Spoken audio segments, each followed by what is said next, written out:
Now the mic is on.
Good morning, ladies and gentlemen. Good morning. My name is Malia Cohen. I'm chairwoman of the State Board of Equalization. I want to welcome you all here today. Thank you for joining us for our second, or part two, of our statewide informational hearings that we are conducting. Our theme for today is the modernization of California's property tax system. We are specifically looking at opportunities, challenges, and the important emerging issues that are affecting the state of California. I would like to call this board meeting to order. I'd like to now call the roll. Or Henry, why don't you call the roll? Absolutely. Thank you. Chairperson Cohen, Present. Vice Chair Vasquez, Present. Member Gaines, Member Schaefer. Member Schaefer is here. There it is. Right here. Thank you. And Deputy Controller Stowers. Present. Thank you. We have a quorum. Excellent. Thank you very much.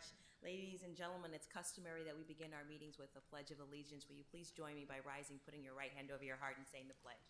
I pledge allegiance to the flag of the United States of America and to the republic for which it stands, one nation, under God, indivisible, with liberty and justice for all.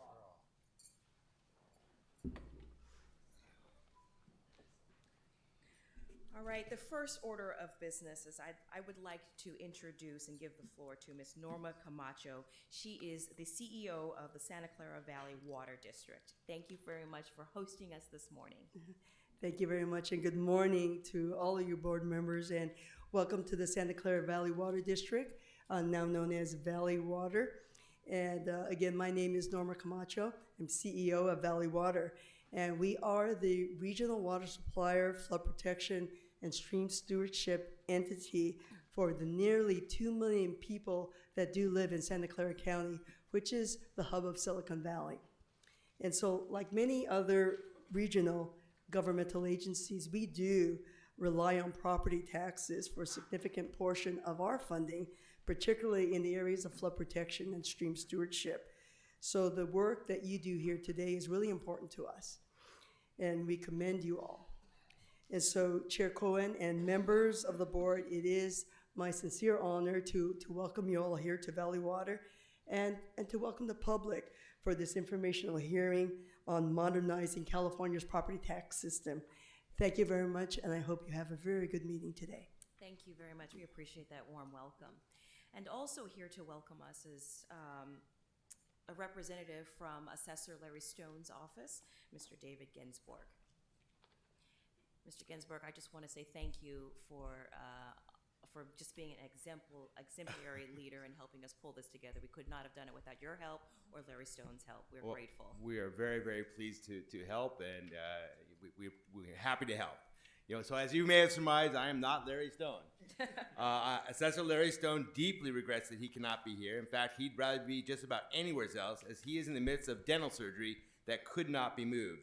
In other words, attending this informational hearing is actually, at least in his opinion, we'll see by the end of the day, more enjoyable than dental work. On behalf of the assessor, I would like to welcome you to Santa Clara County and to San Jose, the capital of Silicon Valley. San Jose is now the 10th largest city and has emerged as the epicenter of the state and nation's economy. Candidly, you ain't seen nothing yet. The scores of cranes you have seen along the way here are just an inkling of what is to come, as major high technology companies are double downing on San Jose and Santa Clara County. For those of you visiting, I would encourage you to skip the terrible rainy weather commute that's anticipated tonight, which will be at the height of rush hour, and instead go to the Christmas in the Park in downtown San Jose. It's a really fun and free and unique event. Plus, tonight is Southburst Fridays, an art walk, a self-guided nighttime tour through galleries, museums, and independent creative businesses, featuring eclectic art exhibits and special performances, as well as awesome restaurants there. Larry would like to especially thank Chairwoman Malia Cohen for bringing this informational hearing to our community. He greatly appreciates the board's leadership establishing these informational hearings and bringing the board closer to where the taxpayers live and work. Yes. Because the work done by the board and assessors is in the nitty-gritty of revenue generation, it is not uncommon that our issues which have multi-billion-dollar consequences for cities, schools, and the residents that depend upon these vital services, it gets lost. Imagine that. It gets lost in the daily headlines that are coming from Washington. Hopefully these hearings will shed a light on the important work we all do. In particular, Larry wanted me to acknowledge the tremendous work performed by the staff. Their expertise and insights are vital to assessors, and we urge the board to carefully consider their comments and recommendations, as they are usually based upon decades of knowledge. We also encourage the board to take aggressive steps to increase not only their ranks amongst the staff, but also their salaries. And if you don't, rest assured, our assessors will be snapping up with their board staff members, because we are all in the competition for talent. Moving forward, we are hopeful that the board will take steps to grow this pool of expertise and build the next generation of property tax experts. Additionally, we encourage the board to focus on the myriad of issues in the backlog and give the staff and assessors the space and time to get things done, as none of us are looking for new work. And I should say, when you're looking for staff, I hope it reflects, I just want to note the tremendous diversity I'm seeing on this board today. It's amazing. Speaking of staff, I would like to introduce a few of the key people that make our office a role model for assessors throughout California. Here today from Santa Clara County, we have Greg Monteverdi, our assistant assessor, and we have John Sleeman, our chief auditor appraiser. In closing, Larry would again like to thank Chairwoman Cohen for her energetic leadership. He genuinely feels your efforts have given the board some breathing room and at least a reprieve from the threat by the legislator. The year ahead particularly will be critical for determining whether or not reboot will be successful. And we know that our county and Larry and I and the rest of us will be working hard as partners to make sure that that administration of property taxes is successful for all taxpayers and residents. Thank you. Thank you very much. It's very, very good to hear your enthusiasm this morning. I'm going to just share a few brief remarks, and we will stick with the agenda as it's been published. So again, want to welcome you all to our board meeting today. And I again thank our friend, Santa Clara County Assessor, Mr. Larry Stone, who's partnered to make this informational hearing a success. As many of you know, Assessor Stone is an outspoken advocate and a champion for addressing ongoing needs of the local county assessors, not just here in his own county, but across the entire state of California. So we always welcome his sage advice and comments.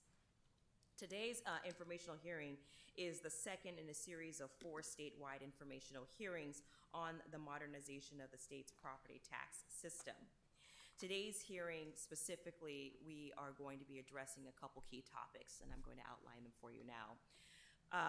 First, the Assessment Appeals Board. We're going to be beginning a conversation about the strengths, challenges, and the opportunities. This is an opportunity for us to peel back and review the role of the Board of Equalization, receive perspectives from counties, hear about how to achieve the best practices and the challenges of onboarding and continuous education to ensure that the Assessment Appeals Board can properly address complex property assessment and high-value property issues.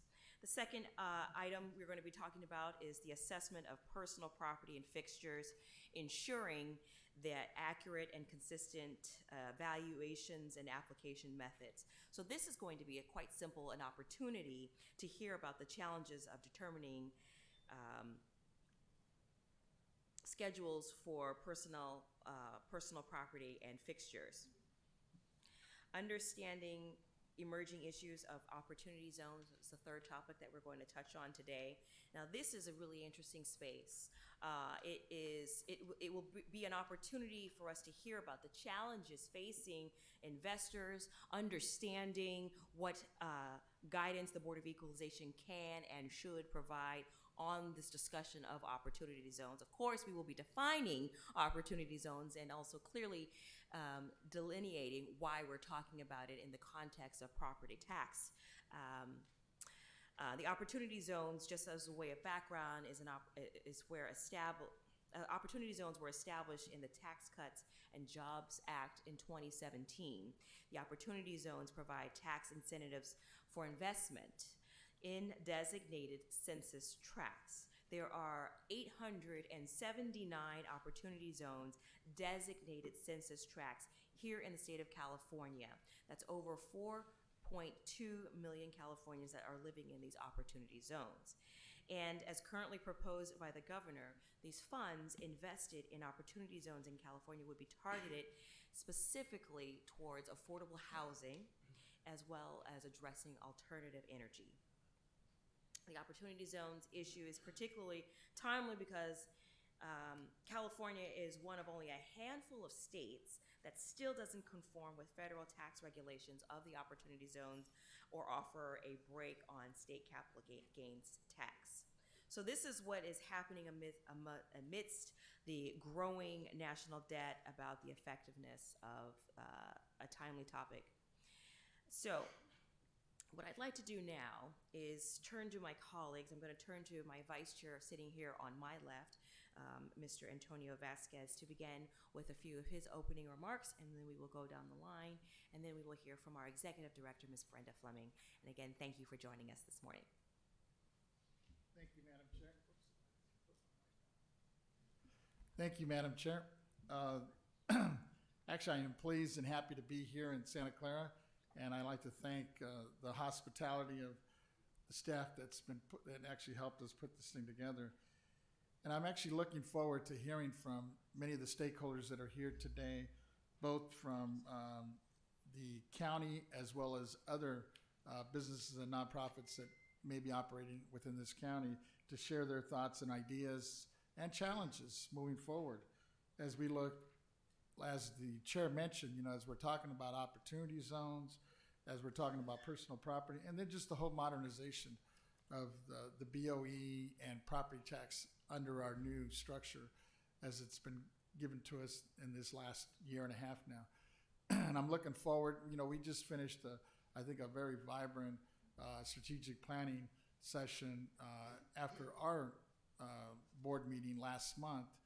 And it looks like at least there's a consensus here from our board to really dig deep into some of the issues that I think at the end of the day will help, I'm hoping, many of the county assessors throughout the state of California, as well as us up at the state level as well.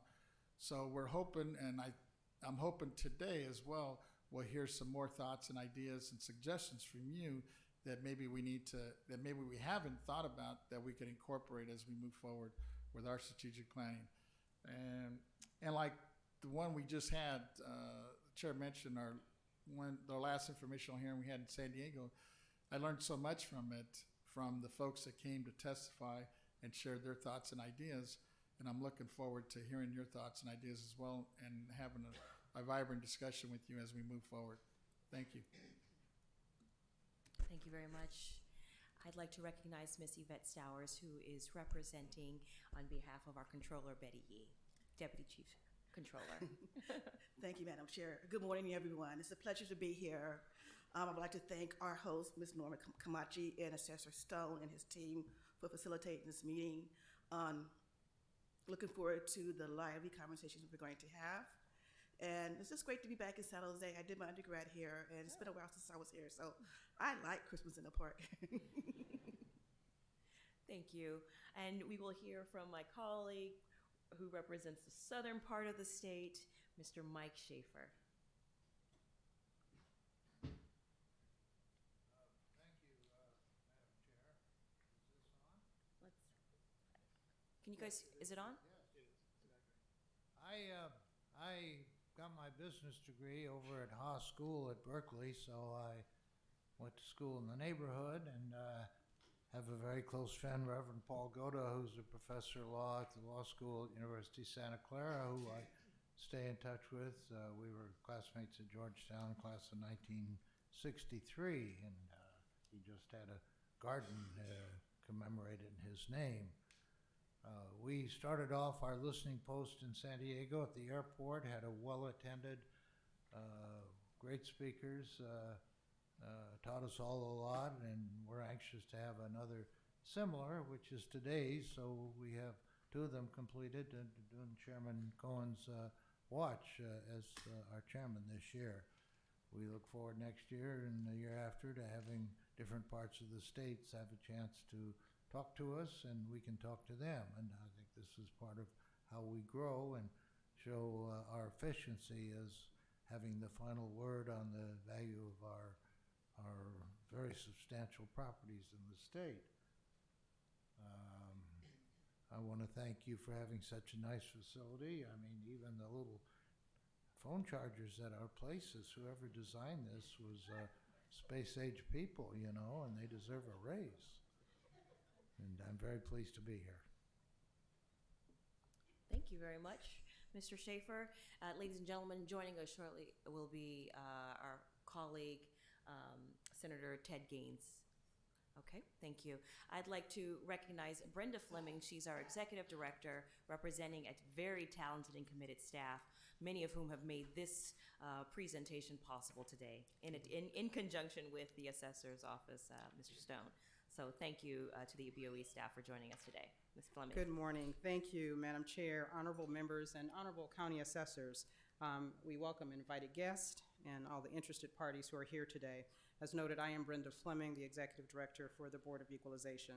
And let me just say on behalf of the agency and joining my members' comments to express our appreciation also to the Honorable Assessor Stone's office and his staff who have done tremendous, heroic kinds of activities to help us pull this off.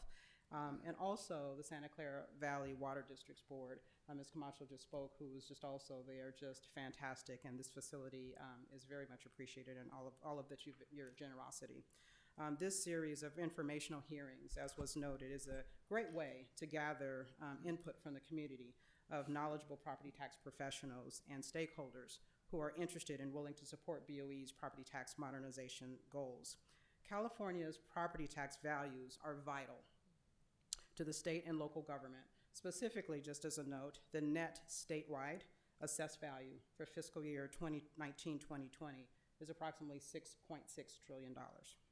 The property tax systems and processes involved in the administration of these vital assets must be regularly examined and invested in to ensure their ongoing strength and integrity.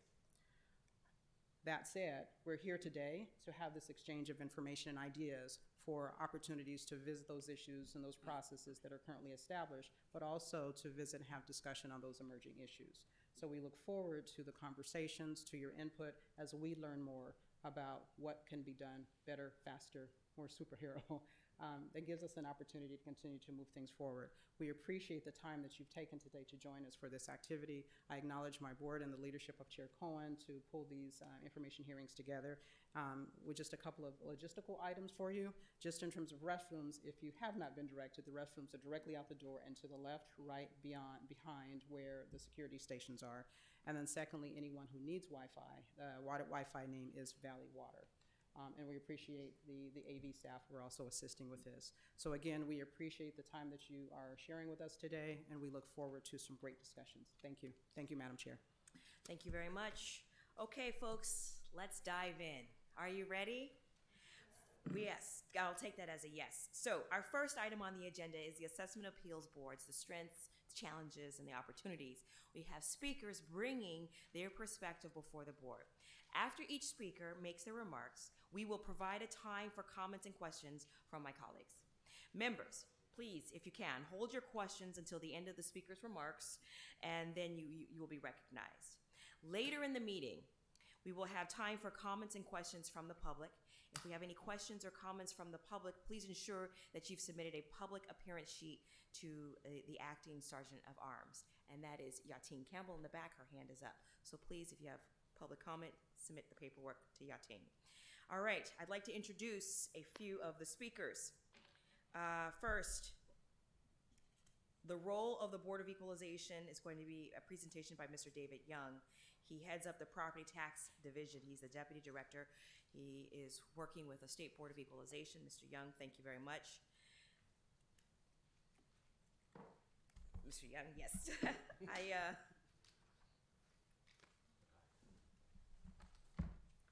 We will begin with you, and then I will call the other speakers after your presentation. Thank you. Thank you.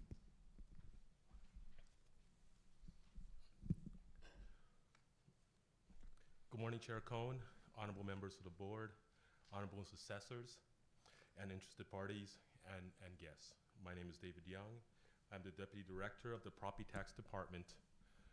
Today I'm going to provide some information to you on the assessment appeals process in general and the board's role in specific. So just by the way of background, the property taxes that California taxpayers pay are based on their property's assessed value as determined by the county assessor. Under California law, the property's assessed value is generally established when the property changes ownership or when it is newly constructed. If a taxpayer disagrees with the value established for the property, the taxpayer would typically discuss the value with the county assessor, and most importantly, they also have a right to file an assessment appeal. In California, either the County Board of Supervisors or one or more assessment appeals board perform the duties of the local Board of Equalization. The appeals board is an independent entity whose function is to resolve disputes between county assessors and taxpayers over values of locally assessed property. So that's the assessment appeals process in general, specifically the board's role. The State Board of Equalization prescribes rules and issues instruction to assist Assessment Appeals Board in the performance of their duties. Section 15606, subdivision C of the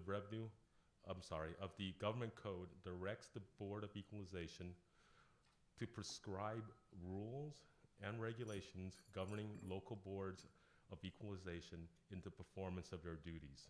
And subdivision F of the same Government Code provides that the board will issue instructions. Our function as it pertains to rules. The Board of Equalization has promulgated regulations concerning the assessment of appeals process. Title 18 of the Public Code of the Public Revenue Division of Public Revenue Division 1, Chapter 1 of the California Code of Regulations, in part, are the body of regulations that implement and interpret the statutes governing the role and functions of the Assessment Appeals Board and the Boards of Equalization. Property tax rule expressly provides that, in pertinent part, the rules in this subchapter governs assessors when assessing, and county boards of equalization and assessment appeals boards when equalizing.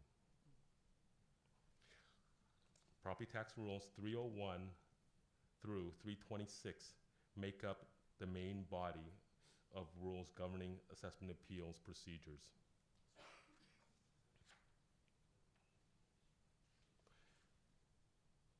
As part of this function, the board recently made amendments to 5 rules. There are property tax rules 302, 305, 305.1, and 305.2, and also 323. And that was done through the interested parties process, a 2-year process. The rules are right now working its way through. As the State Board of Equalization's function of providing instruction, the board issues guidance in the Assessment Appeals Manual. The Assessment Appeals Manual was developed with input from members of the California Assessors Association, the California Association of Clerks and Elections Officials, county councils, and industry representatives. The BOE originally approved this manual in September of 1998, adopted updates to the manual in 2000, and approved its current form in 2003. working through the same interested process that we went through for the rules. Staff is also working on revisions to 2 segments of that assessment appeals manual, and we expect that to be in the first part of next year. In addition to promulgating rules and providing instruction through the assessment appeals manual, the board also provides guidance in the form of advisory letters known as LTAs, letters to assessors, and in annotated rulings of council known as annotations. And those are all available on our website. They provide guidance on various topics of assessment appeals. There is one more main function that the board has in assessment appeals. Along with providing guidance, the BOE has a role in training. Section 1624.01 requires that all members of the Assessment Appeals Board must complete a training course. While training is not required for members of the Board of Supervisors sitting as the local Board of Equalization, they are encouraged to also keep up with that training. So section 1624.10 provides in part that on or after January 1st of 2001, any persons newly selected for membership on or newly appointed to be a member of an assessment appeals board shall complete the training described in this and in section 1624.02. I hear from the beeping that my time must be getting close, so I'll wrap it up really quickly. So the board actually, in conjunction with the assessors and the clerks and the supervisors, did develop the training. We offered it. It is now actually available online on our website. Any new members are able to go ahead and take that training. We also offer the full training courses that we have for appraisers. They're also available to members of assessment appeals boards. So those are, in brief, the 3 main functions that the board has: promulgating rules, providing instruction, and the onboarding of new assessment appeals board members. I am available for any questions you may have. Thank This you. concludes. I don't have any questions for you, but let me see if my colleagues, any questions for Mr. Young? No? All right, thank you. I think your presentation was very straightforward and a wonderful high-level recap. At this time, what I'd like to do is move to our next item on the agenda, and that's the perspective from urban, mid-size, and rural counties. We will have speakers that will bring their perspective, and I'd like to invite the presenters for this section to all come up to the front and join us at the dais for their presentations. We've got the Honorable Don Gakel, who is President-elect of the California Assessors Association and Assessor of Stanislaus County. We have Mr. John McKibben, who is President of the California Association of Clerks and Election Officials, as well as Chris O'Neill, Board Member from the California Alliance of Taxpayer Advocates. Thank you, gentlemen. Thank you for being here. We will start with you, Mr. Gakel. All right. Good morning. Good morning. Morning, Chair Cohen, members of the board, assessors and staff present, and the public present for this meeting. It's a pleasure to be here. I'm Don Gakel, Stanislaus County Assessor and President-elect of the California Assessors Association. President Leslie Davis regrets that she's unable to attend due to a prior commitment. I am presenting a perspective of small and mid-sized counties this morning. You've received written correspondence from the Honorable Chuck Lenhart, Assessor of Plumas County, and past President of California Assessors Association.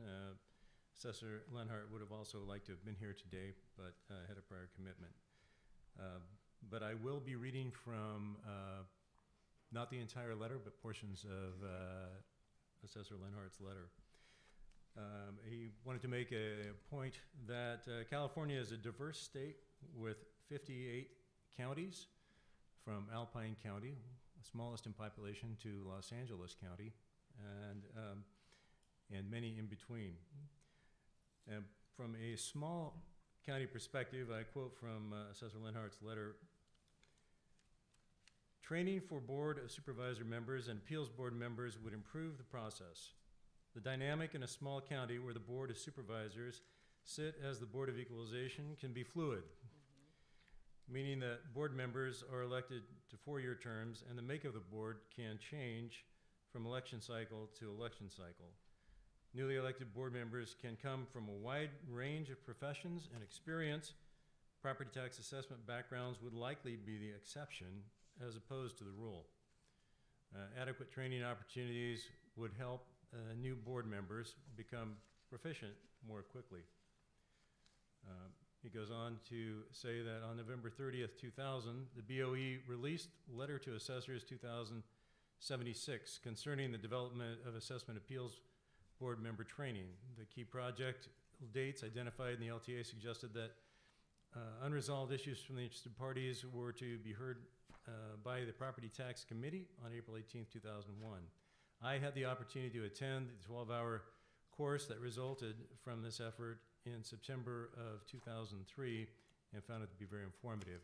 Obviously, that now there is a course online. Assessor Leonard continues to suggest that it might be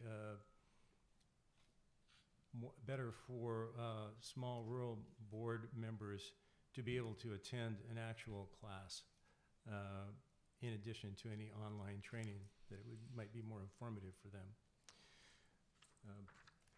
Rural counties, if they should wish to have an AAB, may find it difficult to find individuals meeting the qualifications required in R&T Code Section 1624, just because of the small population size and the professional staff. Rural counties may also have relatively few appeals from year to year, and the Board of Supervisors or an AAB may meet infrequently, as opposed to mid-sized counties such as mine, where the board meets monthly with 1 or 2 exceptions, or in Los Angeles County, where I'm sure the boards are meeting weekly, constantly. Daily. So mid-sized and urban counties do have an advantage in that they have a relatively large pool of professionals and potential AAB board members. In Stanislaus County, from the time I've worked there for 33 years, we've always had at least one appraiser, one attorney, and one CPA on our board, which is a big benefit to both the assessor and the appellant to have that professional expertise on the board.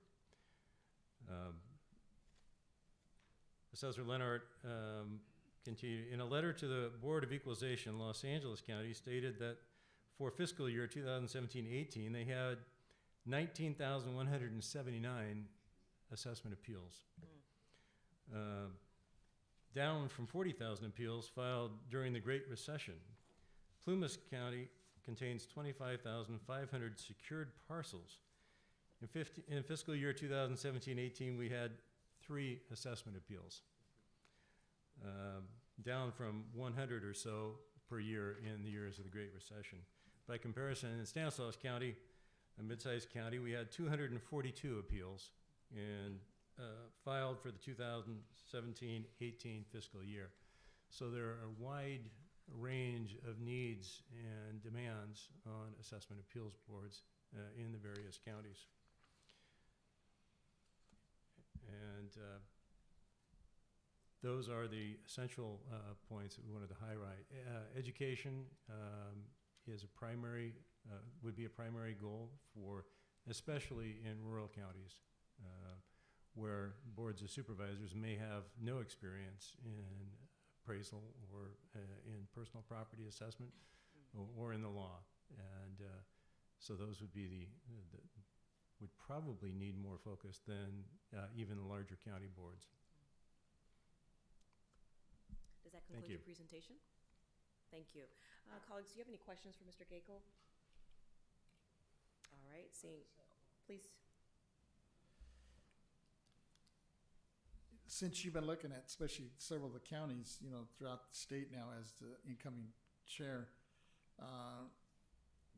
what do you think is going to be the greatest, or is the greatest logjam, I guess, for lack of a better word, in our current process?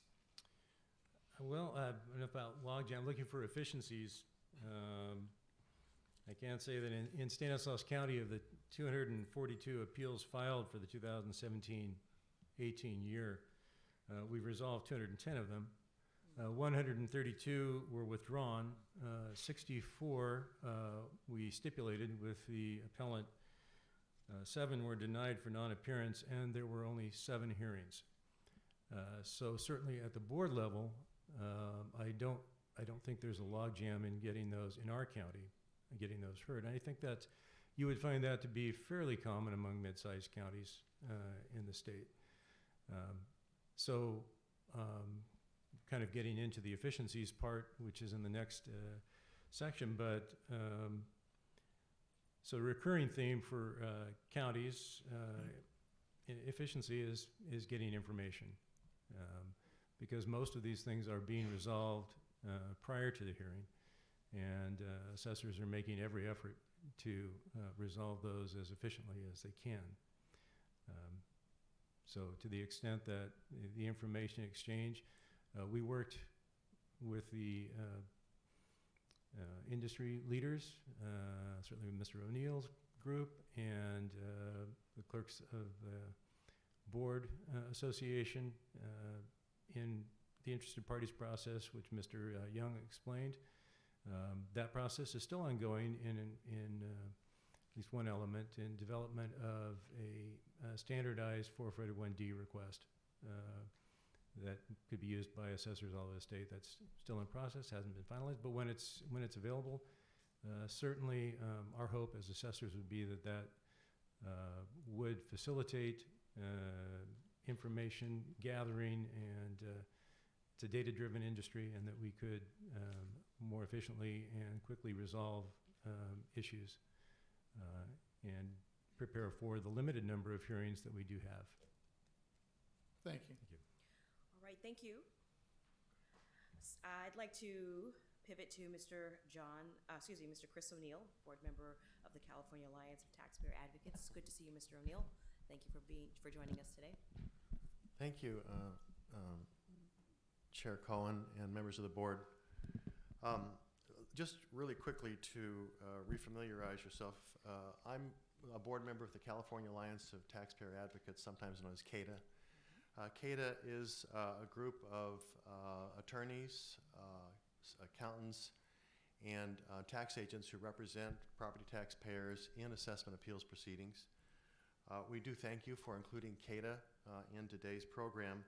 And CATA is always interested in improving the assessment appeals process, because we are in the trenches every day, all the time, all around the state. I'm going to be providing real quickly an overview of the property tax practitioner's view on assessment appeals in urban, mid-sized, and rural counties. Just so you have an idea of my experience, I've been practicing in property tax for 29 years. I've practiced in all the major counties and been in front of the boards in all the major counties of the state. Santa Clara being the exception. I haven't been there very recently. But in 10 or 12 of the mid-sized counties, and even in counties as small as Mono County, which is a really small jurisdiction for property tax. Placer County, we tried a case recently. And there are differences in how things are handled there, and I have prepared comments, which I think will be on the screen. If we could advance. Yes, we have them on the screen. One and we also more. have There them we on go. notebook. So first, very quickly, the intake point of an assessment appeal is the application that's filed. That is really a clerk function. It's Mr. Kibbin and his colleagues. For the most part, when filed in a regular filing season, there's usually no issue. It's a standard appeal. It's a regular Prop 8 appeal. We find that, and in large counties particularly, it's not particularly difficult.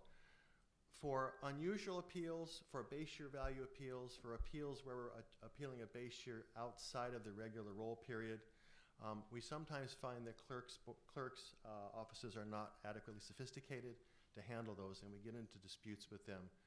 I'm not sure, probably an issue of training. That is a difference between the urban counties and particularly the smaller counties, where they may only receive, as has just been said, a couple hundred, maybe even less applications a year. And most of those are a homeowner case or a very simple case.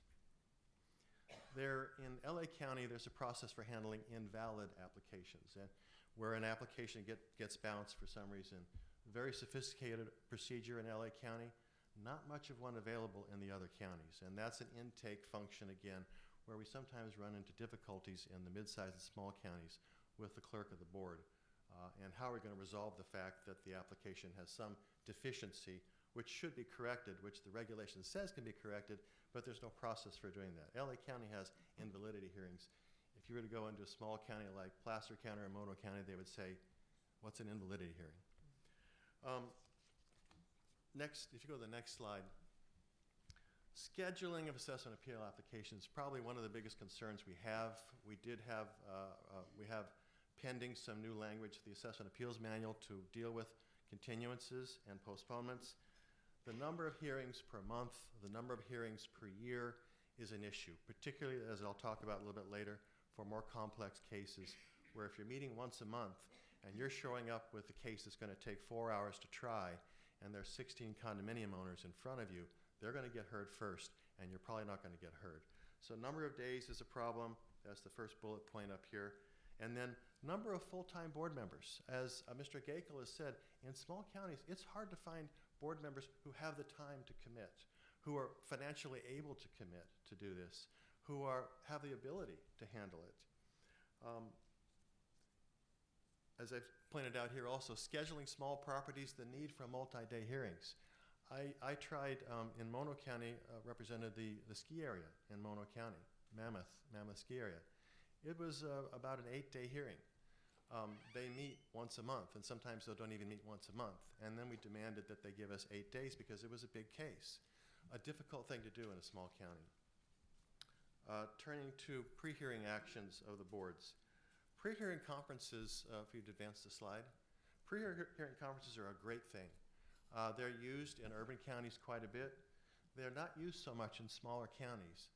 And I think it's an area where we might think about how could we make that a more active element in all counties in preparing cases for hearing, especially the more difficult, more complex cases. Continuances and postponements. We've had the issue about the number of postponements that are permitted. I think we're going to try to resolve that through the Assessment Appeals Manual. And then, this was mentioned by Mr. Gakel, discovery disputes. What do you do when there's an issue about the assessor wants a document or documents, the applicant doesn't have them, isn't able to get them, for some reason doesn't want to turn them over because they're confidential. Assessment appeals boards aren't really prepared to deal with that circumstance. They don't have the power to enforce discovery. They don't have the power of contempt like a Superior Court judge. It remains a problematic area. And that is particularly so in the small counties, but it's even true in large counties. No boards in any county are really prepared to be discovery referees. Turning to the next slide. Capabilities of board members. This has been talked about a bit, but just look on this list. All the things that a board chairperson has to be able to do. Conduct the hearing, allow adequate time, know about due process, ensure there's going to be adequate rebuttal presentation, know the standards for admissible evidence, handle evidentiary objections, allowing in confidential information, and knowing when to close the hearing. These are all things that really, I mean, we think of a judge would be able to do. This is what attorneys do. If you don't have an attorney sitting on the board, it can be difficult for that person to handle all of these issues.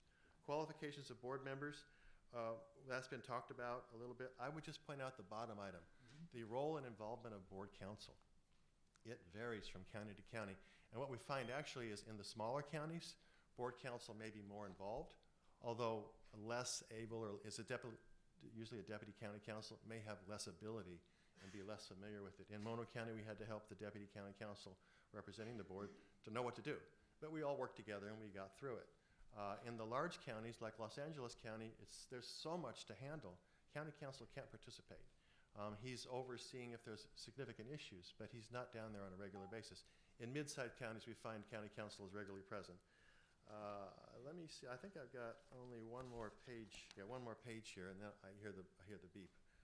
If we go to the next slide, post-hearing activities by board members. Yeah, I'm going to get into these other issues on the next part. So I want to just highlight on this page findings. Findings of fact are something that regularly comes up in complex cases and even in mid-sized cases. Board members are typically not in a very good position to write those findings. They haven't been trained to do so. They'll write findings that are inconsistent from one board to the next, inconsistent from county to county. Sometimes they write findings that are deficient, and then they expose the county to a lawsuit for attorney's fees. This is, if there were one area where it could be helpful for the board to step in and give some guidance, it would be training board members or providing guidelines on how to write findings. And with that, I'll stop at this point. Thank you. I'm going to circle back to you at the end after we hear from Mr. McGibbon. I Sure. have a few questions for you. Mr. McGibbon, thank you for joining us. Good morning. Sorry. Thank you, Madam Chair. Members, John McKibben. I'm here today representing the California Association of Clerks and Election Officials. I'm chairman of the Clerks Ledge Committee and also their committee on State Board of Equalization issues. I want to thank you for the opportunity to speaking today. The first thing I wanted to just mention as quickly as possible is that the County Assessment Appeals Board program is a program of the Board of Supervisors as administered by the clerk of the board. It's not an assessor program, which is a common misconception among members of the public. There are currently about 15 counties where the Board of Supervisors still sits as the County Board of Equalization because it's a constitutional function of the Board of Supervisors, but in all other counties it's delegated to one or more assessment appeals boards. And there are at least 5 counties that are right up against the cap of 5 assessment appeals boards, which is the maximum number under the law that can be created. About 10 counties currently have hearing officer programs that generally hear residential appeals and very small commercial properties. The aim of the clerk as administrator of the program is to provide an efficient and effective appeal process that gives both parties an expeditious and fair hearing, while at the same time we're mindful of the 2-year statutory deadline to hear and dispose of appeals, which I'll mention in more detail later. We try at all times to keep the process moving slowly, and that can be one of our major challenges. Resources are always a problem, whether in small counties, mid-sized counties, and even some large counties. Oftentimes, the clerk of the board is a very small office, and from our perspective, one of the least well-funded operations in the county. You find in some counties there might be 2 or 3 people on the staff of the clerk of the board's office, and they perform not only the appeals board function, but also they support the Board of Supervisors in its role as the governing body of the county. How we keep the process rolling, we have fairly limited resources in that regard, but one thing we try to make sure is that the parties talk to each other.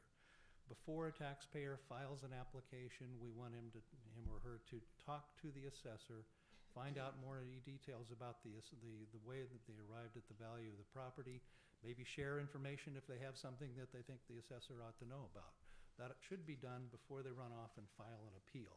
That doesn't always happen. It often doesn't happen. Failing that, the taxpayer should have that conversation at least before we schedule the hearing on the appeal. Failing that, the assessor should have that conversation with the taxpayer at least well before the hearing, so that if the hearing is going to be postponed or the appeal withdrawn because the taxpayer is satisfied, we can vacate that hearing date and then refill the vacated hearing dates with more appeals, because we have plenty of appeals in the large and mid-sized counties. There's no shortage of that. Appeals can often be settled without having to go to expensive hearing as well.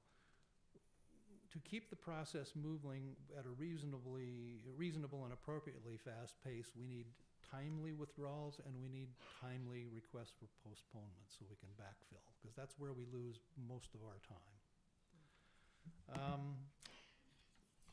Even though this is an adversarial process, we ask the parties to minimize the strategic maneuvering that sometimes goes on, because that also adds delays in vacated hearing time. We want taxpayers, we try to educate taxpayers that make sure that their application is complete and accurate before they file it, so that we don't have to go through a validity process that Mr. O'Neill was referring to. Or we have to follow up with the taxpayer by mail, notify them of the problem, and then give them a reasonable period of time, 30, 45 days to correct. And we encourage your board to recognize these needs when promulgating property tax rules and guidelines like the Assessment Appeals Manual affecting the operation. An important aspect of the life of the clerk is the clerk is always mindful of a provision in section 1604 Revenue Tax Code with regard to the two-year deadline. And that provision says that if a board fails to hear and render a decision on an appeal within 2 years of its timely filing, the applicant's opinion of value, as stated on the application, is the value that is placed on the roll, and that is the value upon which taxes are levied for the year or years covered by the application. There's no requirement, there's no practical way of requiring the taxpayer to put a reasonable value on the application. He or she could even put 0. That's just the way it is. So that's always creates a state of paranoia in the minds of all clerks, large county, small county. Mr. Gakel and Mr. O'Neill has talked about the size of some of the offices. They only see a few appeals a year, whereas in large counties, especially like LA, you get tens of thousands of appeals. Currently, we have so far received not even as of the December 2nd deadline this year, we have at least 11,800 appeals filed, and that's not counting the stuff that came on the last day or that's still in the mail. Let's see. To try to address some of the current workload and the backlogs that have built up during the Great Recession, we are going to be scheduling, have been, and we are going to continue to be scheduling. We want to keep this process going smoothly, and we want to reduce that backlog so we're positioned to take on split roll if that should pass. So what the association has done, at least for starters, is we will be sponsoring legislation that will eliminate the cap of 5 appeals boards that a county can create. There's no justification for that cap. When it's needed, it's needed. There are already 2 counties that I know of that would like to expand beyond 5, including Los Angeles. What we plan to do is put in a sentence that says a county may create as many assessment appeals boards as it deems necessary for the orderly and timely processing, hearing, and disposition of assessment appeals. We're hoping that your board will support that legislation because we think that will greatly enhance its likelihood of being enacted. Finally, in speaking about the split roll, we noticed that under the most recent version of the initiative, the initiative would create a task force to recommend to the legislature all statutory regulatory changes necessary for implementation of the measure, including, of course, assessment appeals. The makeup of the task force, however, does not include anyone from a board of supervisors or the clerk of the board, ignoring the fact that this is a constitutional function of the county board of supervisors. So we're hoping that you folks might assist us in figuring out how we might correct that should the measure pass. Thank you for your attention. I'm sorry if I've exceeded my time. That's okay. Mr. McKibben, I'm going to start with you. I have a couple questions, and then I'll go to you, to Mr. O'Neill. I will try to answer them. Oh, thank you. So you said in your presentation that you would take on split roll. I was just kind of curious. What exactly does that mean? You would offer a legal challenge. You would offer. How would you take on this initiative if it's voter approved? If you could turn on Mr. McKibben's mic. Thank you. It would require a tremendous increase in resources for the clerk's office and the county to create the mechanisms necessary to deal with it. I can't imagine that a county board of supervisors, or many of them, are going to want to continue to sit as the county board of equalization. So there's going to be an increased market for qualified assessment appeals board members and hearing officers. Okay, I appreciate that. So I just want to make sure how I'm interpreting what you're saying, meaning that you're you'll be taking on the role of being an advocate, making sure that the clerks or the board of supervisors that are serving as either appeals board or members of the board of equalization, that they have the resources that they need Yes. in order to execute Yes. the law. It's all about workload. We'll just have to expand our operations as best we can. Okay. And You all- a lot of that we're hoping, there's going to be a tremendous burden falling upon assessors. We're hoping that they will be able to head off as many appeals as possible, but I don't know how realistic that is.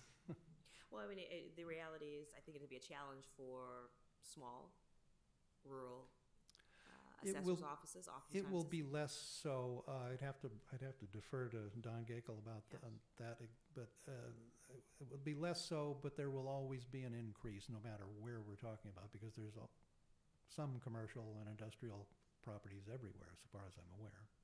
All right, I'm going to move on to my next question. You read a sentence into the record. You said you were interested in putting this sentence in somewhere, but I didn't catch In where. section into the 6 legislation? Yeah, I'm Or- sorry, I skipped over that rather quickly. We want to amend section 1621 of the Revenue Tax Code, which deals with the creation of one or more assessment appeals board, but it caps it at 5. And we can find no reason and nothing in either the governor's bill file or the Secretary of State's bill file that explains why that cap was inserted later into the bill that created assessment appeals boards in 1962. There's no indication where it came from or why it was demanded.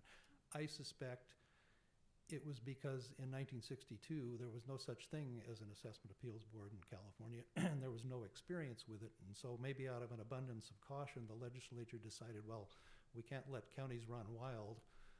We'll cap them at 5. And that worked pretty well until the 1990s. Okay. Both your colleagues on the panel are nodding their head in agreement with what you're saying, so I'll take that. And then you said that something about creating a task force to assist with the implementation of the legislation, and I think it was a soft ask, but I just want to let you know that I've heard that I am interested and happy to assist in whatever way possible to help further this conversation. In discussions like what we're having right now up and down the state, it's really been about, for me, my role has been about educating the general public as well as the assessors about this legislation and what the overall impact could be. Not creating, not taking a position per se, but just letting people know this is what the benefits are, and these are what the potential obstacles or challenges will be. So I just wanted to let you know that I'm interested in partnering with you and working with you on that. Thank you. Thank you. Colleagues, do you have any other questions for Mr. McKibben? All right. Thank you. I have 2 questions, or maybe thoughts. You talked about your process, and it sounds to me that the goal here is always to resolve the case at the lowest possible level. And hopefully the taxpayers and the assessors are in communication. Yes. Really, my question is, does a taxpayer need to have legal representation to file an appeal, or can they do it themselves? No, they can do it themselves. And my other question is the 2-year statute of limitation. Yes. Are you finding, or is there any studies showing that this 2-year statute is hindering the ability to accurately and efficiently resolve the case? Or are you back up against the wall and you're just letting it go, or not letting it go, but something's not working together? Well, the 2-year deadline serves a useful purpose. A county can't just simply put the appeal on the shelf and get around to it when they want to get around to it, or if they get around to it. I mean, I understand that was the motive behind that. I think this went into the law in maybe the early 80s or something like that. It's just that I guess my point was the clerks are always mindful of that, and we are always anxious to keep that process flowing smoothly. Not only does it give taxpayers and assessors a timely earlier hearing, if we can keep the process moving, it also avoids having the problem of facing possible defaults on the 2-year deadline, which do happen now and again. And it's woe be unto the clerk who allows that to happen. But there's much of that, what's occurring during the process is not within the control of the clerk. It's within the control of the parties or any number of things that would cause delays, postponements, continuances. I see Mr. Neal shaking his head too, and I was gonna kind of pivot back over to, so when you're getting closer to the 2-year, either one of you can speak on this. Is anyone stonewalling and not providing the information that you need? We couldn't and wouldn't try to say that. I mean, we are not a party. We are just the stewards of the neutral body that's going to hear this and So resolve maybe the it's Mr. dispute. Gacko and Mr. O'Neill. Well, I can say that a number of years ago, in pursuit of that goal of early resolution, our office would regularly send out requests for information when we were notified of the appeal filing to try and get information. That was woefully unsuccessful in getting information. So we stopped that process. But we do make every effort with the clerk to schedule appeals ahead of the 2-year deadline and get them processed to the extent that we can. In reference to the split roll comment, Mr. McKibben, and I appreciated the difficulties they will have in finding qualified board members. I think that will pale in comparison to the task of assessors finding qualified commercial industrial appraisers to do that work. Unfortunately, that may put more burden on the assessment appeals boards if assessors are unable, because of staff limitations, to resolve a lot of these appeals before they get to the hearing level. So there's a lot out there if this passes. A lot of challenges for everyone involved. Thank you. Mr. Neal, do you want to comment about? Yeah, I would on the 2-year statute. The 2-year statute serves a very important role. It's like your right to a speedy trial, and absent that requirement, appeals would hang out there for years. Clerks are very diligent, always diligent. It doesn't matter whether it's a small county or a large county in asking for a waiver. And for the most part, taxpayers will sign a waiver because for whatever reason, things have just strung out and extra time has been needed.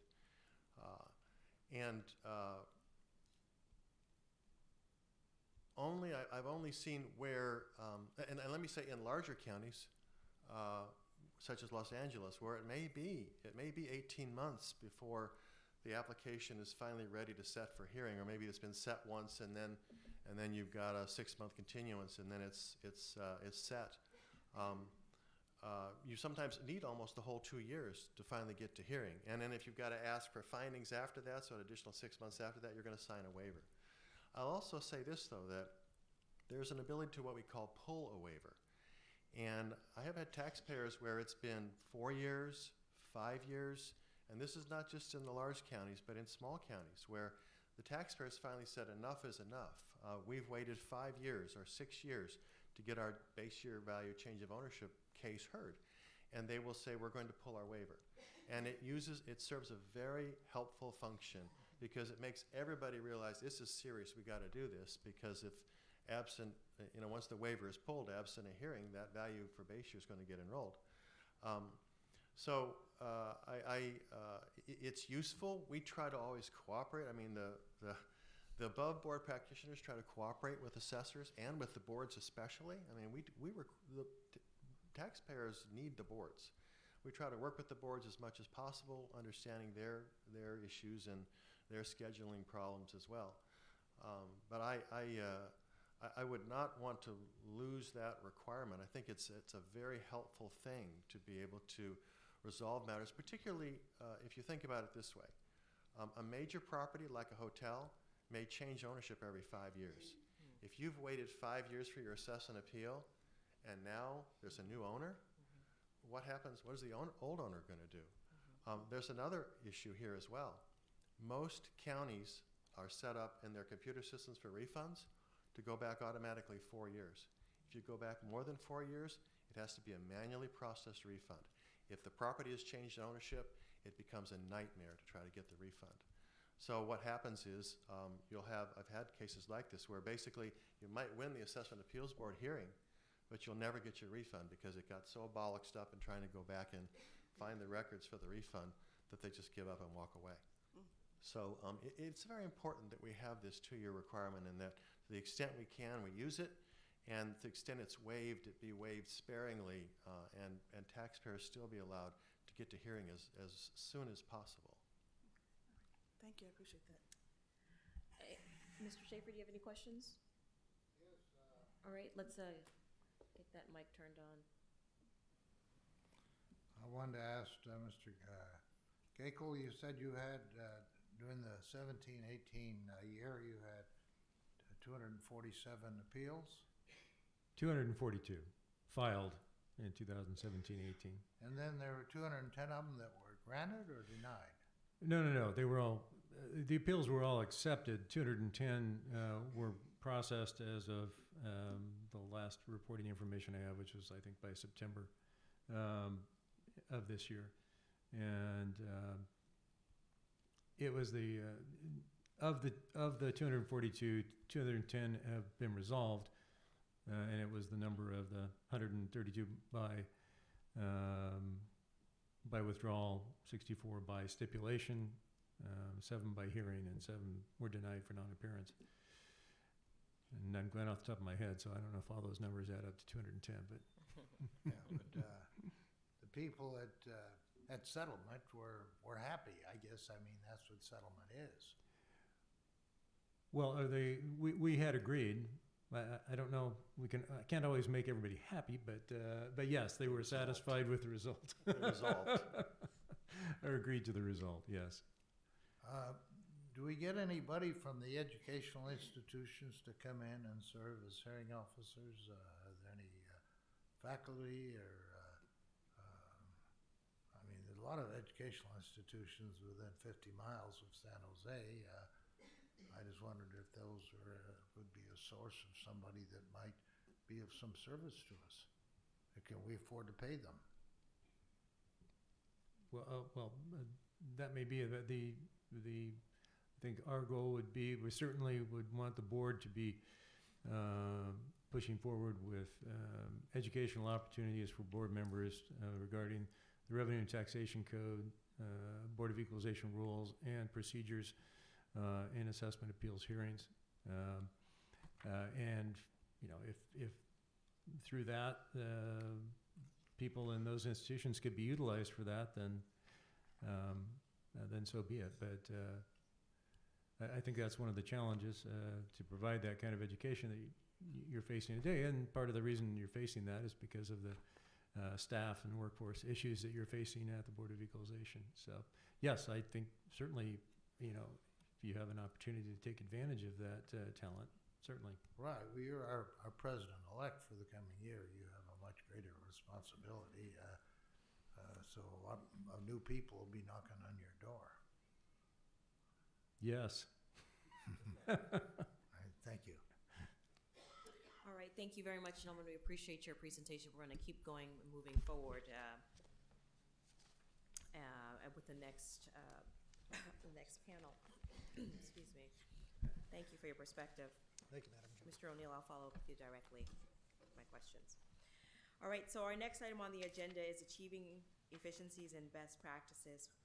And I'd like to bring up the speakers. The Honorable Don Gakel, once again. We've got Ms. Dawn Duran, who's the Administrator of the Assessment Appeals Board in the City and County of San Francisco. And Paul Waldman, Board Member of the California Alliance of Taxpayers Advocates. Welcome, everyone. Good to see you, Mr. Ron.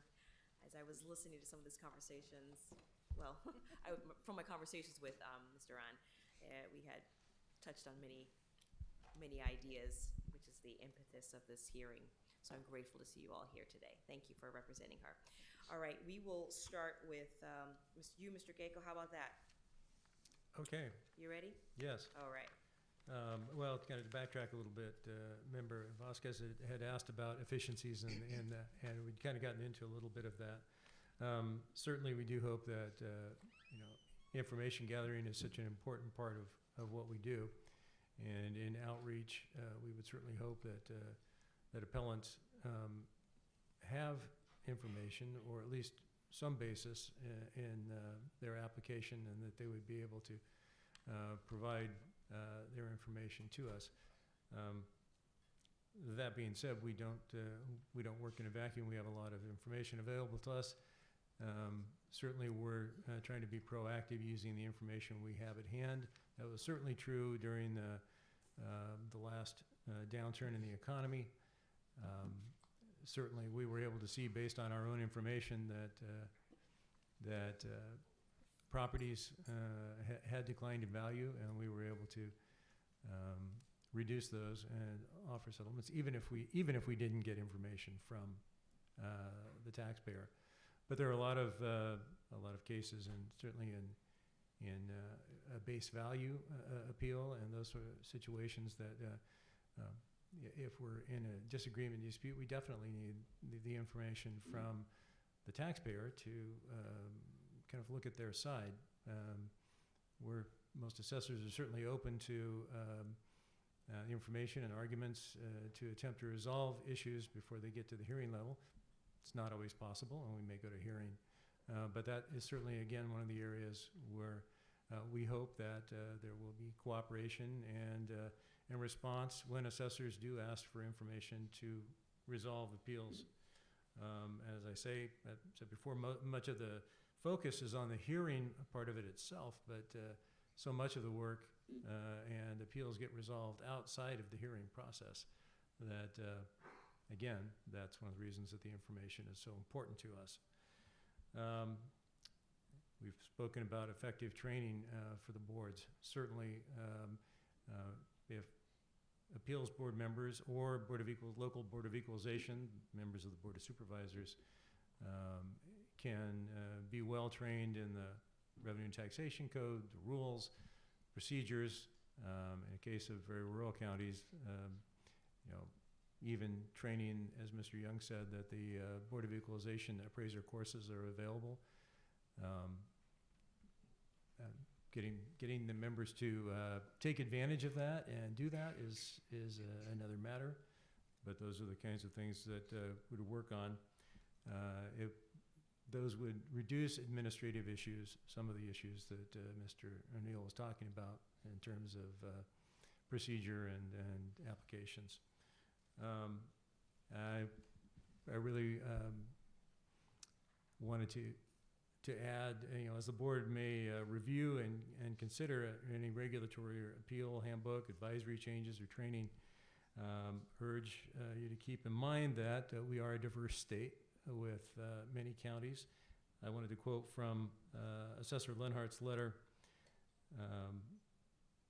in which he quotes Article 13, Section 16. The County Board of Supervisors shall adopt rules of notice and procedures. It puts the burden on the Board of Supervisors to establish rules and procedures for those boards as may be required to facilitate their work and ensure uniformity in the processing and decision of equalization petitions. It was intended that local jurisdictions have the flexibility to adopt rules of notice and procedure that meet the unique needs of that jurisdiction. In California, there are 58 elected assessors and 58 local boards of equalization, each with the respective duties to assess and equalize property. Local boards adopt local rules and procedures that meet local needs, while still following laws as outlined in the state constitution, statutes, rules, and regulations. I just wanted to make the point that these are important issues. It's important for the board to provide training to make sure the regulatory environment is, but also to keep in mind that hopefully one size does not fit all, and we are a diverse state of counties. Thank you. I guess we'll listen to the others before we start questioning. Yeah, that's each right, one. we'll do. So Listen we'll to the presentations and then we'll go into move on to questions. the next. All right, thank you. Questions. I don't have your name, introduce yourself. Good morning. Good morning, Chair Cohen and members of the board. My name is Dawn Duran, and I'm the administrator for the City and County of San Francisco's Assessment Appeals Board. For the past 20 years, it has been my job to ensure the appeals process in San Francisco is fair, impartial, efficient, timely, and adheres to all rules and regulations.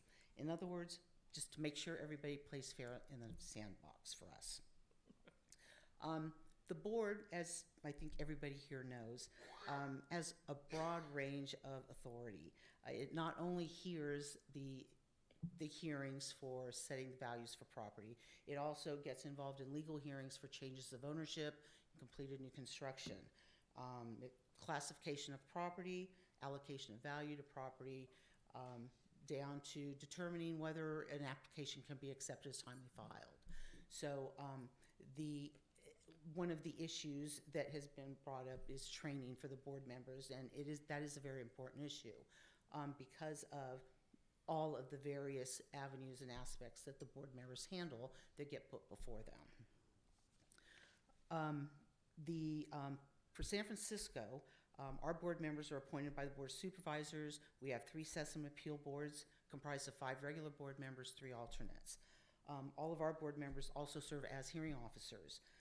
Our hearing officer program is limited to residential property only, 4 units or less with no cap on assessed value. For our operations, that setup works well given the type of properties and the balance between commercial property and residential property in San Francisco. The hearing officer program may not work for other counties set up that way. And again, going back to every county has their own needs and their own processes to meet those needs. I'm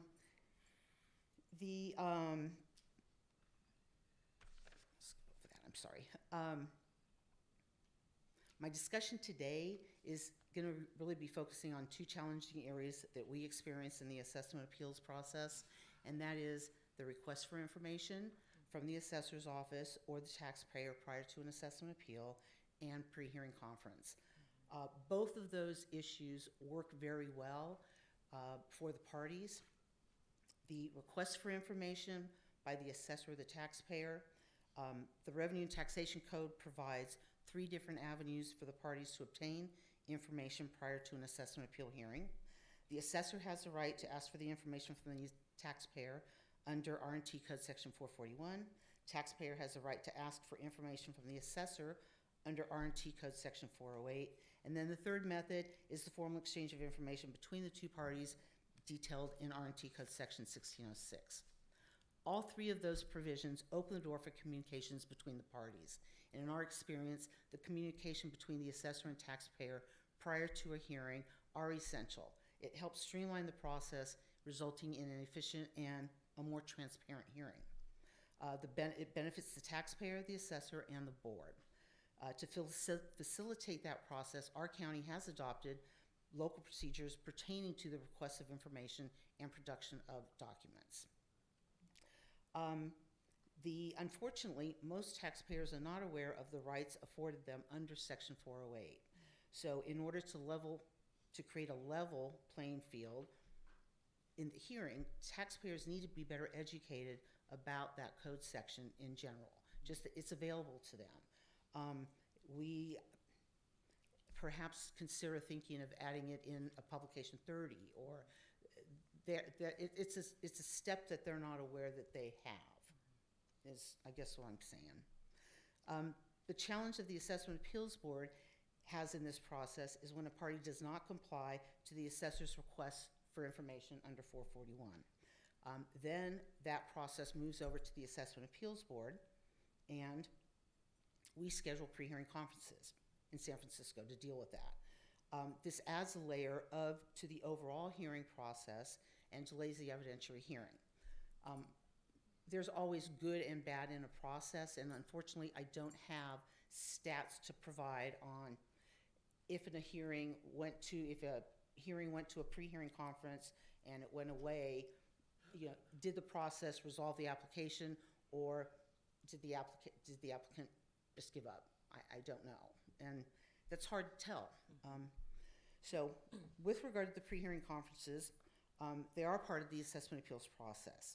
As such, both parties are required to attend them, and as the administrator, I schedule pre-hearing conferences for large, complex cases to ensure an efficient hearing and timely resolution.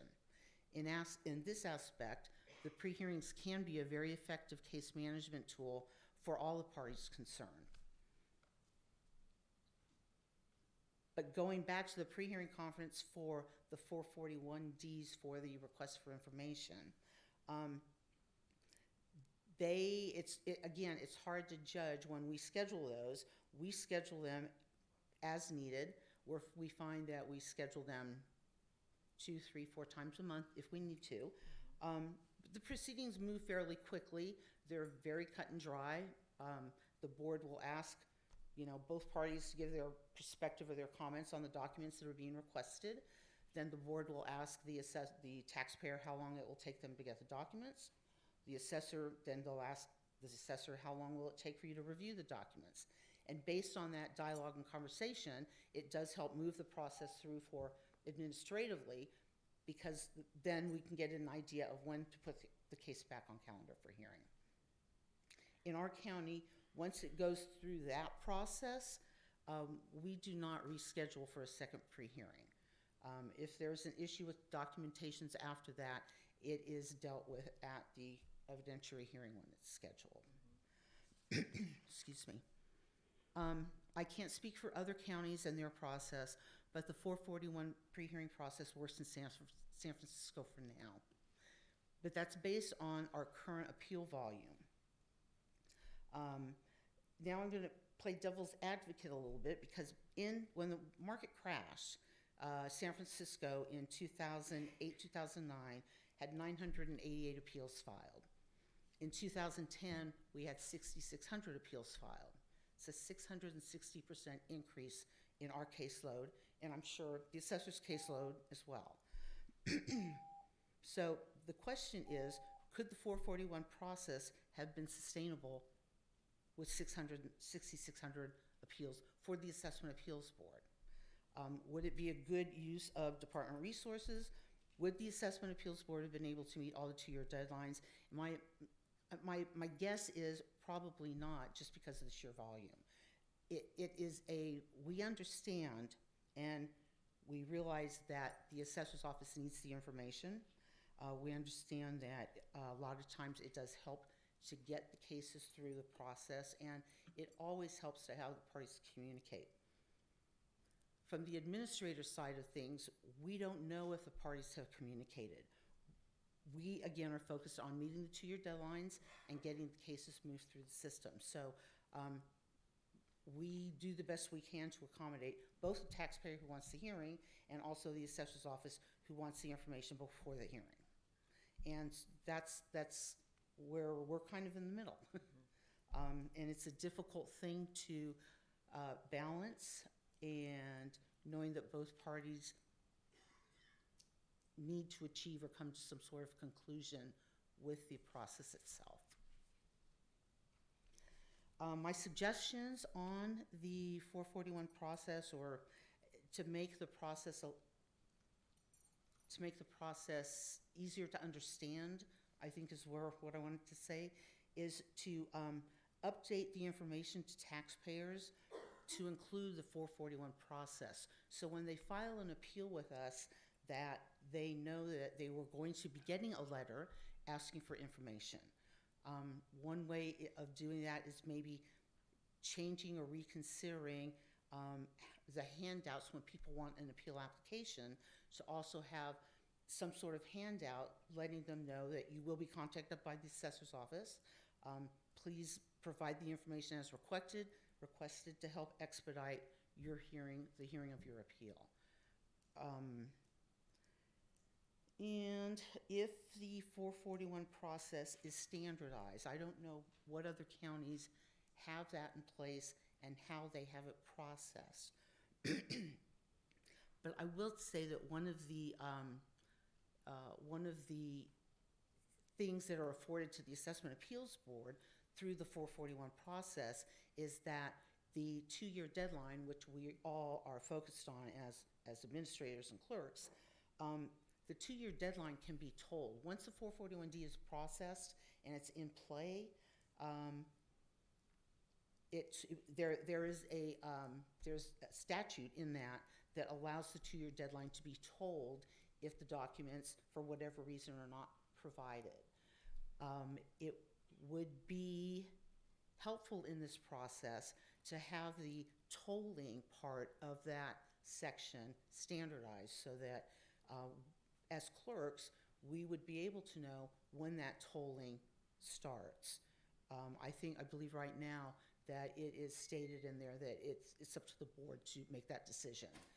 And because various counties handle their 441D processes and exchanges of information differently, hence I believe that the tolling period would also be handled differently. And I think that concludes my presentation. Thank you. Appreciate your perspective. Mr. Waldman. Yes. Morning, Chair Cohen, members of the board. Thank you very much for setting up this process. Most of what I've said is pretty much, most of what I've got to say has pretty much been covered, but I think a lot of it bears repeating, so I'll kind of go through it. Probably won't take too long. One of the things that we're focusing on is sort of we're talking about obviously achieving efficiencies here and efficiencies in the hearing process and how to kind of get more throughput, basically. One of the thoughts we had was, for appeals of assessments of high value and complex properties, which is a lot of what we've been discussing here, and particularly in counties where there is more than one assessment appeals board within the county, potentially to establish a designated assessment appeals board or boards and procedures within those boards, specifically for those high value and complex properties.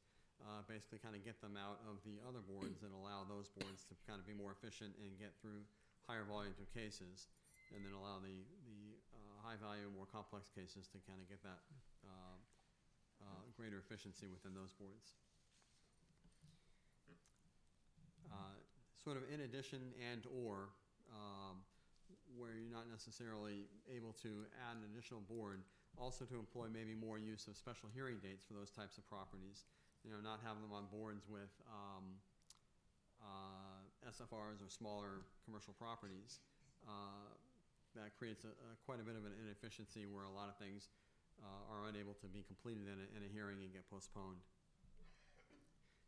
And one of the things that Ms. Duran pointed out was, that the San Francisco uses the pre-hearing conferences very effectively, and potentially it's not a bad idea to employ greater use of pre-hearing conferences for those types of high value and complex properties to create a more efficient process leading up to those larger cases.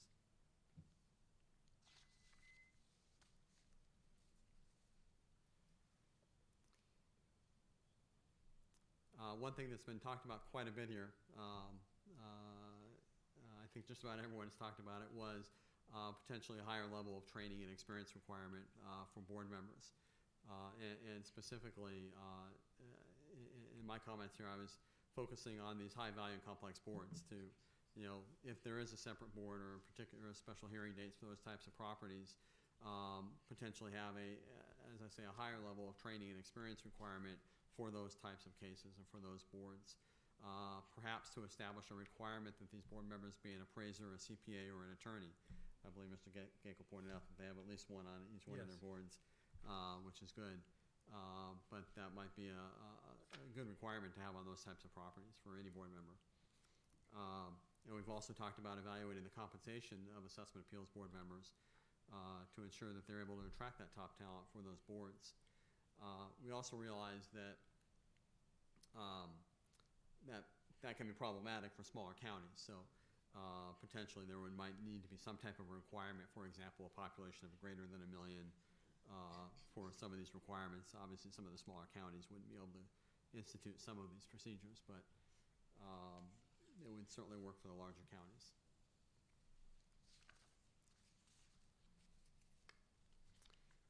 One of the other things that we feel is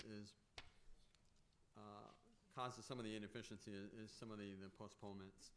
And a major cause of these postponements can be a situation where you have double booking or scheduling when applicants are not available.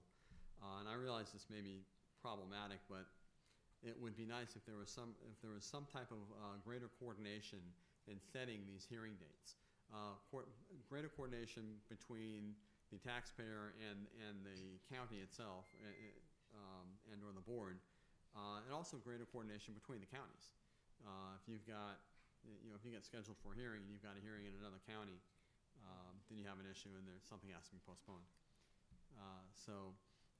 Again, I do realize this is kind of a problematic concept, but it would be helpful.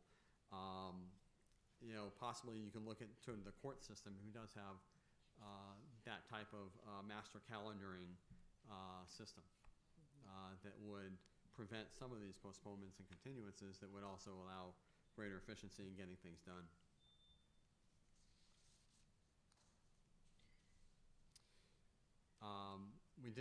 We have heard a little bit of testimony about the hearing officer program, which is a good program. Generally speaking, we feel that any work in diverting more of the smaller appeals from the Assessment Appeals Board would obviously be a benefit. And so one of the things, and this is a little bit of a radical departure, but we know that some states use an arbitration system. If it were possible to somehow to create some type of an arbitration system, that could move a lot of the work out of the Assessment Appeals Board. And then with regard to the hearing officers, I think it would be beneficial to potentially make a little bit more of a robust hearing officer program.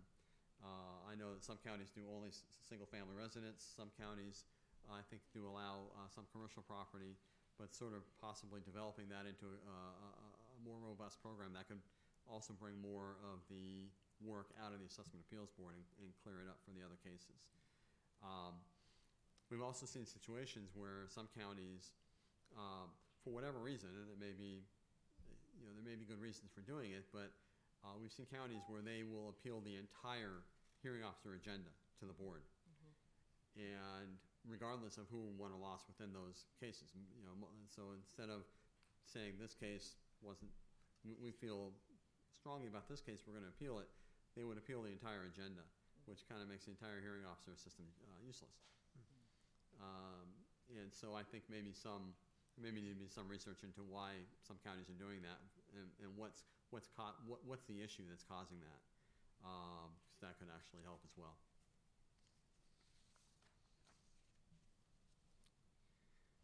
As far as a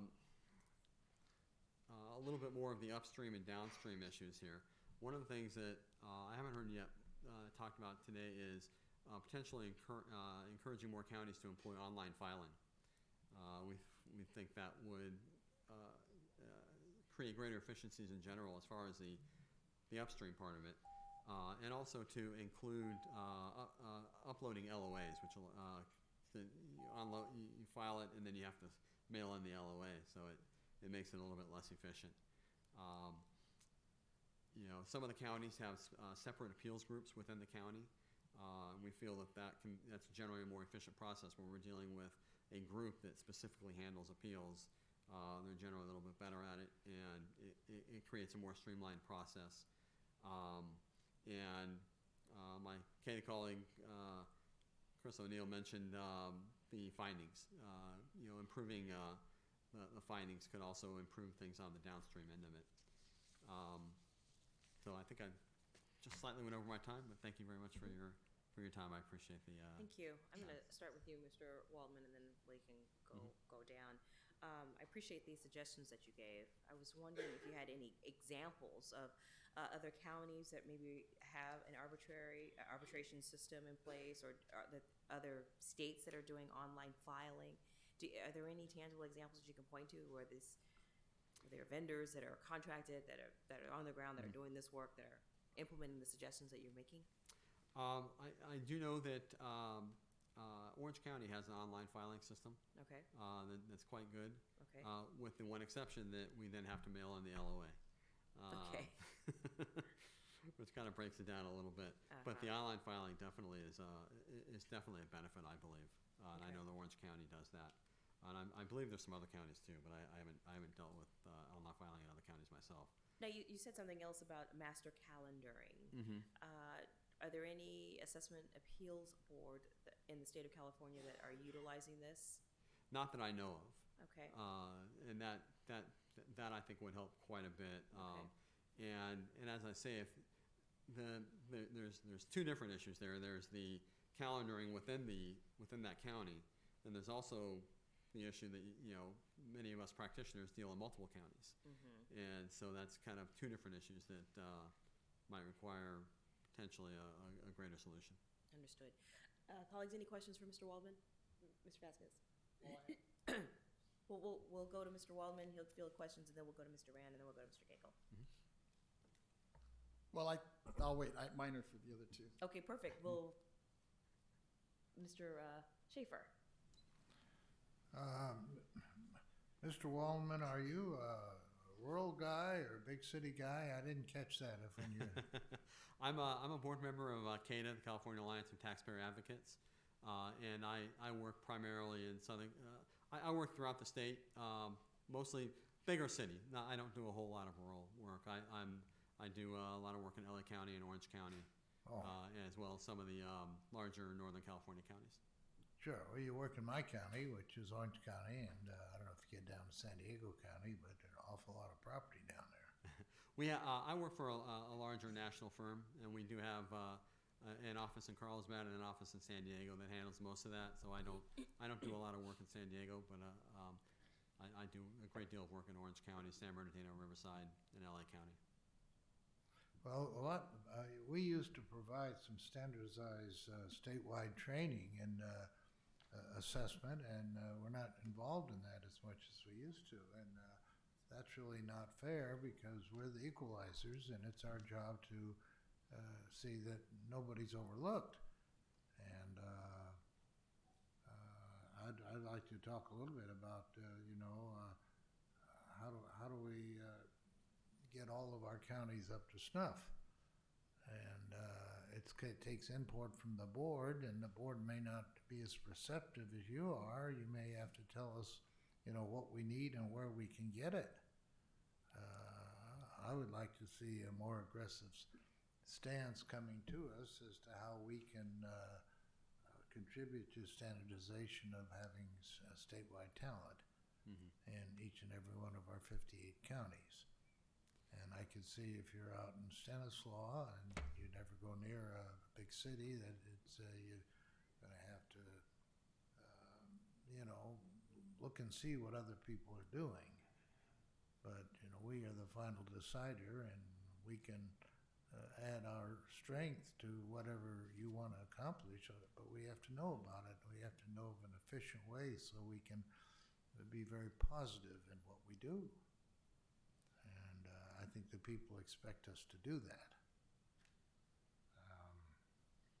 But thank you for your So it presentation. sounds like a statement. Absolutely, and a good one. Thank you. I appreciate it. I agree with what you're saying. All right, thank you. We have one more question, and then we'll move on. Thank you. It's regarding the online filing, and I recall us having this conversation before when we were looking at the assessment appeal rules, and I thought we had in the rules, first we had shall allow online filing, Dave, and I think we had to back down a little bit on that because some of the smaller counties didn't have the ability to have online filing. So we did make a suggestion, but we didn't make it mandatory, because if we make it mandatory, then that would be a state mandate, which would mean that the state of California would have to cover the cost for the counties to have online balloting. Sure, I agree. I do think that some of the smaller counties would potentially have issues with that. My wording was I think we should encourage more counties to do it.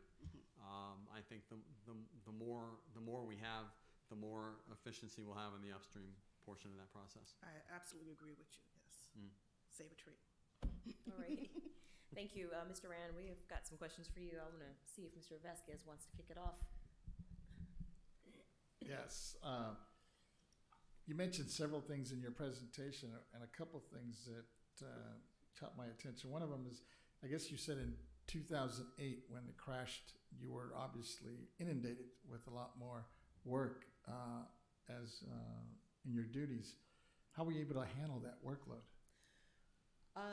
One of the things that we had put into play was implementing evening hearings for the hearing officer program, which was very efficient for both handling the volume of the workload, and it also accommodated, because our hearing officer program is limited residential property, we found that homeowners actually preferred the evening hearings because they didn't have to take time off work.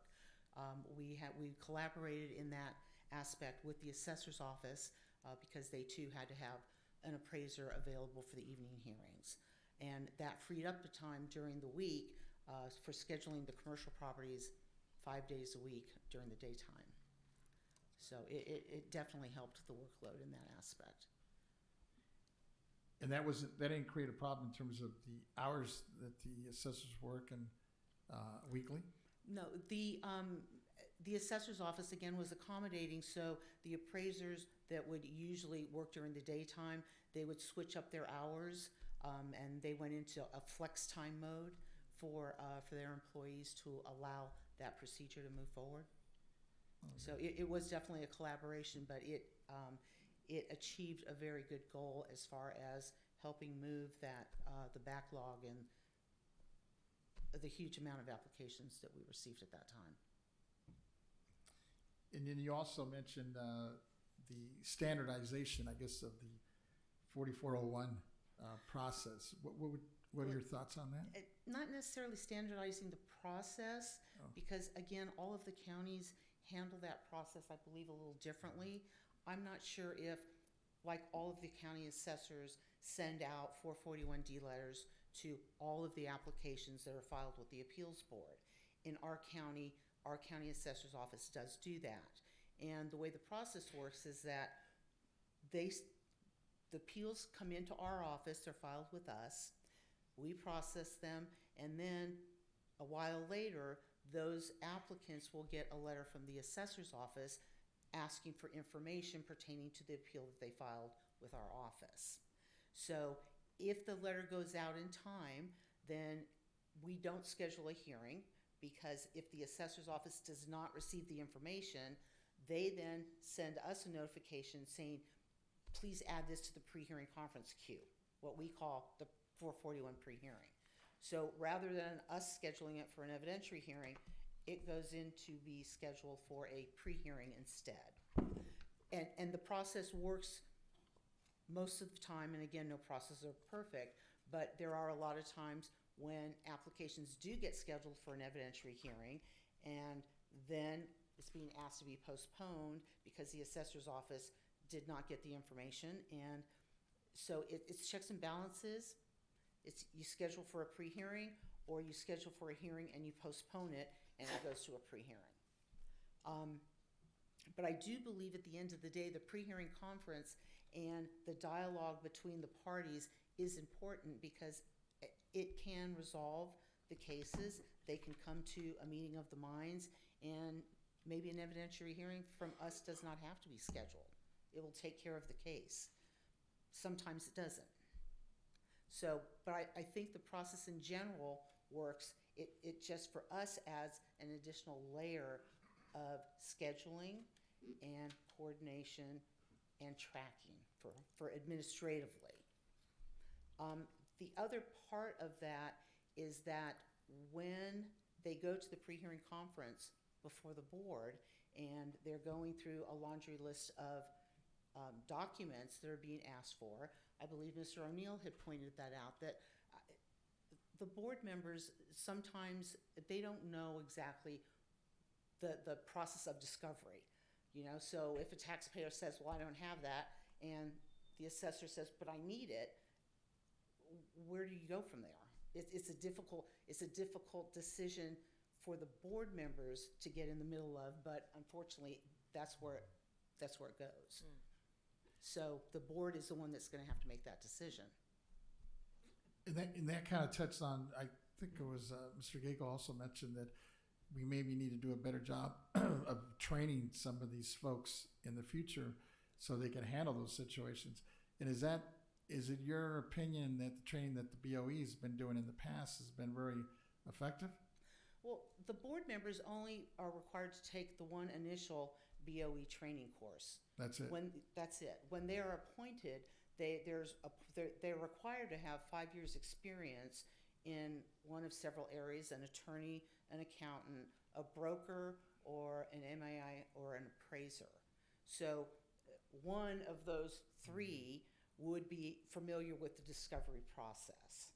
So ideally, if we were able to have an attorney sit on all of those pre-hearing conferences, that may work out that issue or fix that issue.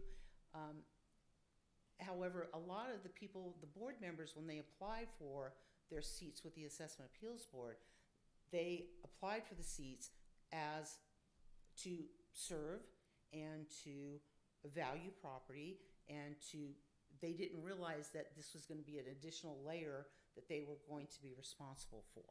And so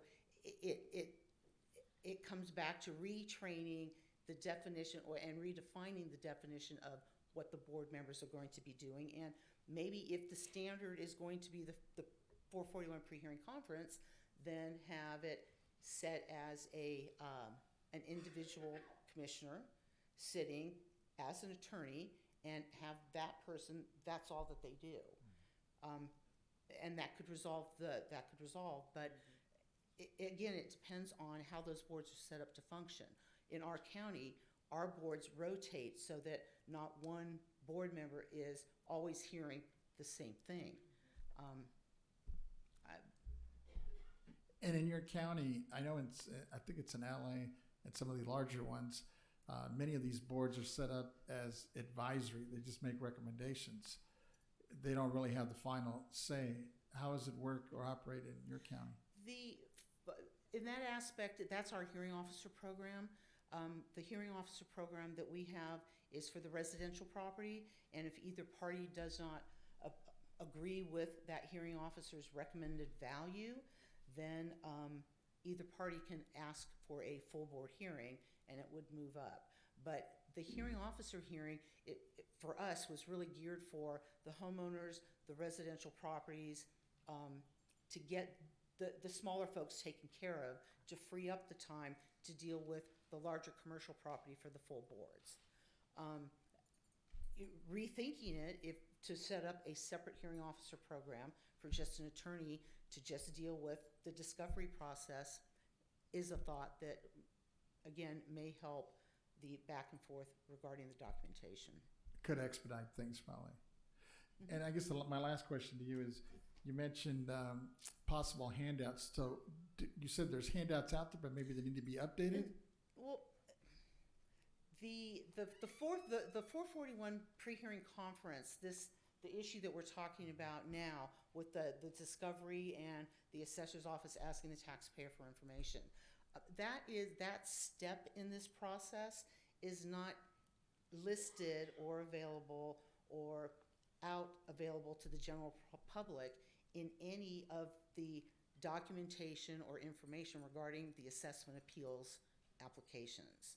So if that's going to be the norm, then consideration should be given to put the taxpayers on notice that this is how it's going to work, because they sometimes get confused when somebody files an appeal with us. The application's with the Assessment Appeals Board. They get a letter from the assessor's office asking for information, and they're confused. Well, my appeal is with the Assessment Appeals Board. why am I sending my information to the assessor's office? So Just like a miscommunication, basically, I guess, at that point. it is. It's two processes running simultaneously, and that's kind of the disconnect where the taxpayers come into play. So, and again, I don't know the counties that do the 441 process. I'm sure some of the smaller counties don't, maybe they do, but for those who do, I think it would be very beneficial to the taxpayers to expand on the process of their applications to include that step. Thank you. Ms. Dowers? Thank you. Kind of going on with that. I agree with you that there should be something to inform the taxpayer. I'm just wondering, once they file their appeal, do you guys send them some type of acknowledgement that the appeal has been received? We do, yes. When we process the application, if it's valid, they get an acknowledgement letter and basically saying they're going to hear from us again in 45 days before their hearing date. And so that's what they hear from us. Okay, so perhaps what we could do here is provide some standard language for our counties, and then you guys can insert that into your acknowledgement letters. I'm also thinking the same thing you said earlier, that a lot of taxpayers don't know about their rights under RTC 408. And I think the same standard language should be incorporated in there so they're aware. Just a suggestion. Yeah, I think when taxpayers file appeals with us, they're not 100% sure of the process. And again, I'm thinking this isn't across the board. I mean, obviously, San Francisco, we have lots of commercial properties. We work with many agents that come through our office. I'm talking more about the homeowners, the people who have not filed before. Yeah, exactly. I mean, that's what I'm thinking too, but just some standard brochure. Now you filed your appeal, here's what to expect. And kind of bullet it Yes. out to them, Yeah. simple terms. It would be helpful for them because they do tend to get confused and frustrated, to be honest. They get frustrated because they file their appeal with us, they want a hearing. But we in the middle understand the assessor's need for the information so that, if it can be worked out without the hearing, it's more of a benefit to the taxpayer, more benefit to the assessor's office because it saves their resources. I'm sorry, but we're going to have to keep moving Sorry. on. Thank you. No, it's okay. We're only 30 minutes behind. So thank you very much for your presentation. Colleagues, if you have more questions, you can follow up directly with the individual presenters. So our next panel is we're going to hear from the onboarding and continuous education, specifically speakers to discuss the challenge of ensuring that boards are capable of fulfilling their mandate, especially for high value and complex properties. So sounds like it's going to be a little bit more of the same. We're going to hear from Jeff Meyer, who is the Chief Appraiser of Assessment Services from Los Angeles County Assessor's Office. Jeff, good to see you. Thank you for joining us. Stan Tisch, who's the immediate past president of Santa Clara County Assessment Appeals Board. Thank you, Mr. Tisch, for being here. And what do you know, Chris O'Neill back again for another cameo appearance, but still representing the California Alliance of Taxpayer Advocates. All right, Mr. Meyer, we will start with you. Good morning, or afternoon. Yes, good afternoon, Chair Cohen and Honorable Board of Equalization members. My name is Jeff Meyer, and I am representing Los Angeles County Assessor Jeffrey Prang today. I am the Chief Appraiser overseeing the Assessment Appeals section for the Los Angeles County Assessor. I've worked for the County of Los Angeles in the Assessor's Office for 29 years, over 29 years, primarily in our major real property division, as well as our Assessment Appeals section. I am pleased to offer this testimony for the Board of Equalization's informational hearing on the central topic at hand, modernizing California's property tax system, specifically onboarding and continuous education, the challenge of ensuring that boards are capable of fulfilling their mandate, especially for high value and complex properties. Los Angeles County faces unique challenges with assessment appeals, given its size and volume of appeals. Today in Los Angeles County, we have 25,000 open assessment appeal applications awaiting review and hearing, not including several thousand applications received recently by the Assessment Appeals Board. Over the last 5 years, we have received, on average, 23,000 applications per year.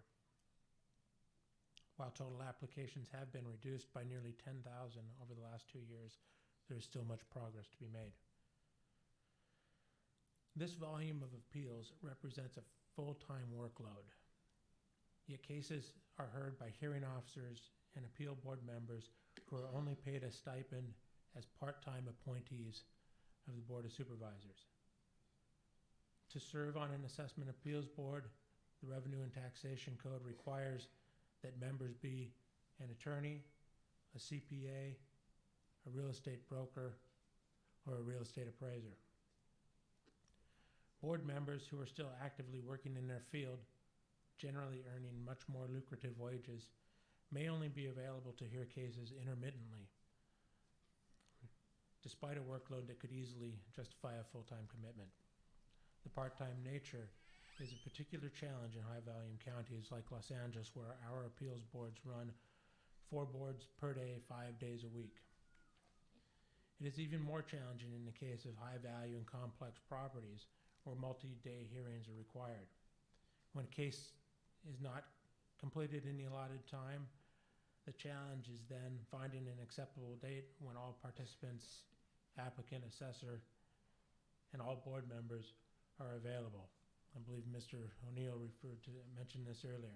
Mr. Meyer, could I ask you what compensation is approved to be paid?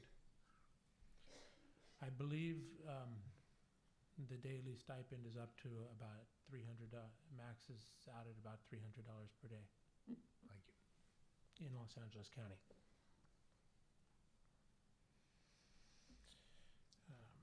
Once a case is continued and we're trying to bring back all the parties, this can put a case out for many months before we can bring the parties back together.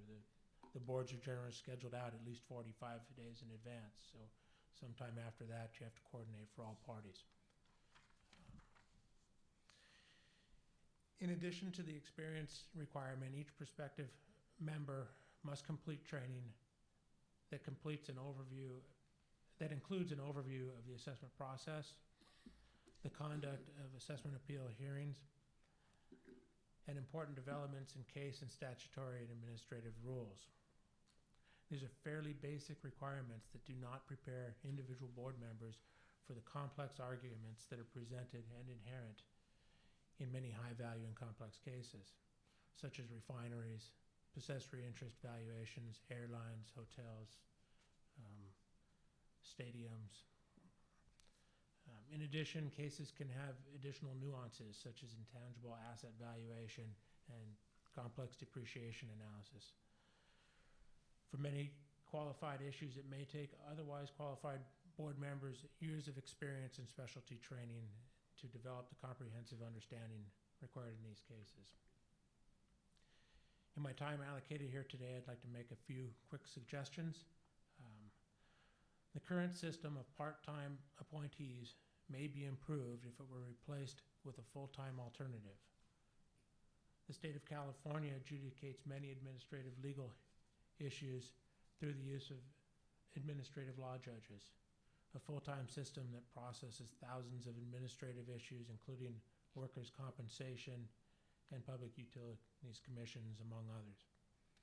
A full-time program would allow the hearing officer, board member, or administrative law judge to develop a body of experience over time and help manage the caseload docket, both of which would add efficiencies that would process cases in a more expedient manner. This has been mentioned several times already today, but mandating a higher level of initial training as well as continuing education has the potential to improve board members' capability for making equitable, legal, and fact-based decisions. Training should include not just an overview, but an in-depth review of relevant revenue and taxation code and property tax rules. Review and interpretation of significant case law and specific property type training for some of those challenging cases like refineries. Los Angeles County has a number, Kern County has many. Continuing education is practiced by both assessors and property tax agents, and current appeals board members are already familiar with the practice in their individual fields as attorneys, accountants, brokers, or appraisers. All of those fields require continuing education. I believe the board members should require similar continuing education. One last recommendation I would like to make today is to consider implementing an audit process of assessment appeal board decisions.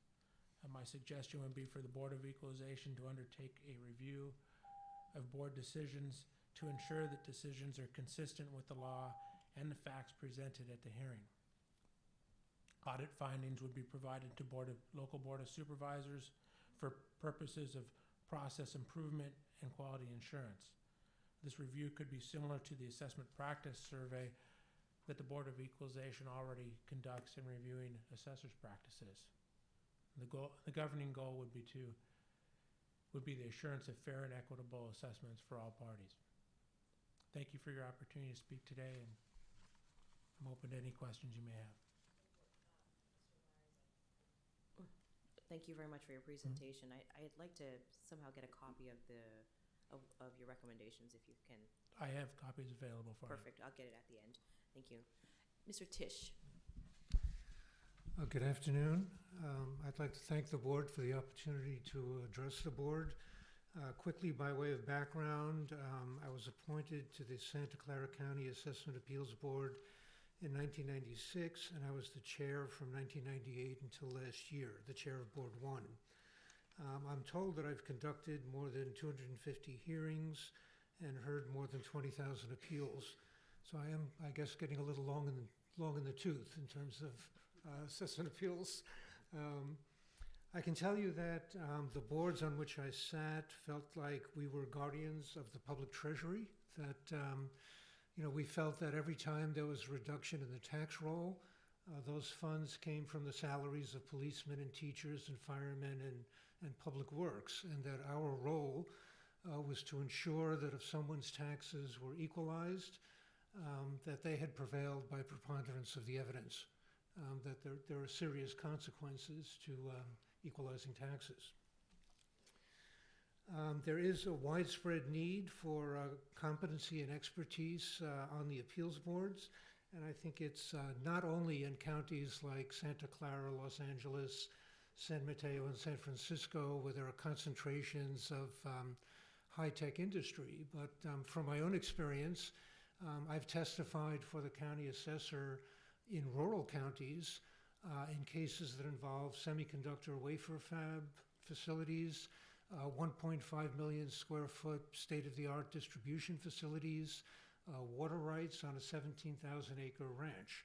So it is not only in the larger counties that there's a need for this expertise. How do you ensure that the Assessment Appeals Board fulfill their mandate? You need competency and expertise. You need to achieve it by creating and maintaining high standards for appointment to the board. I think service on the board should be restricted to accountants, attorneys, and appraisers. I think especially you should appoint competent appraisers. For many years on my board, it consisted of myself as an appraiser, an attorney, and an accountant, and that worked very well. I've also been on boards where there were 3 appraisers. I don't think you can have too many appraisers on an appeals board. If you're testifying to a board about how you measured functional obsolescence and superadequacy in a semiconductor facility and there is no appraiser on the board, it's very difficult. I think even if there were a residential appraiser on the board, he's at least familiar with those concepts and the methodologies. Furthermore, among appraisers, at the level of state certification and licensing, that is a minimum level of competency. there is an enormous gulf between state certification and licensing and the work that is required, the education, the training, the peer review, the demonstration report that is required for professional designation, such as an MAI. So I think you need professionally designated appraisers on the boards. And amongst those, it would be preferable to have appraisers with forensic experience. Assessment Appeals Board hearings are quasi-judicial hearings. They require a greater scope of work and a different standard of care than doing an appraisal for lending or financing. And by forensic experience, I mean appraisers, part of whose practice is to prepare opinions based on the development and analysis of market data and presenting those opinions and the bases of those opinions to a trier of fact subject to adversarial scrutiny. And those are your best qualified board members.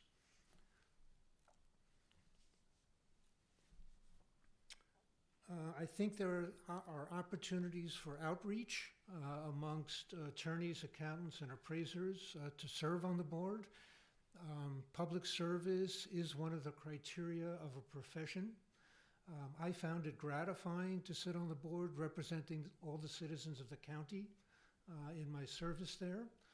And I think if you are a forensic appraiser, to have the opportunity to sit as a trier of fact really enhances your development as an expert witness. So I think there are opportunities to appeal to appraisers, to attorneys and accountants to serve on the board, despite the low per diem. I think the assessment appeals manual that is published by the State Board of Equalization is invaluable. It's a wonderful document, but I think that beyond that, there is a dearth of education regarding assessment appeals. I think one of the reasons for that is that the organizations that offer professional education, such as the Appraisal Institute, the American Society of Appraisers, the Association of Farm Managers and Rural Appraisers, are national organizations, and they prepare national seminars and coursework. Taxation is local. They're not going to prepare 50 different seminars on assessment appeals, and on that process. What the remedy is for that, I don't know. If California chapters of those organizations can be encouraged to work together to prepare seminars or coursework pertaining to California assessment appeals, that would be wonderful. And I'm not sure what, if any, pedagogic function as part of the purview of the State Board of Equalization, but there's certainly a need for training above and beyond that initial course that the board member is required to take. Most of the training is accomplished on the job. And so there is a lack of pertinent education. Thank you very much. Thank you for your presentation. Mr. O'Neill. Thank you. I agree with a lot of what's been said, and so I'll be, I think, pretty brief. And I'm going to focus on these high value and complex cases. These large cases utilize more resources. Because they utilize more resources, of course, they take away resources that can be used on the large number of cases that many counties have to process. And so the objective should be to be able to process the larger cases faster and more efficiently.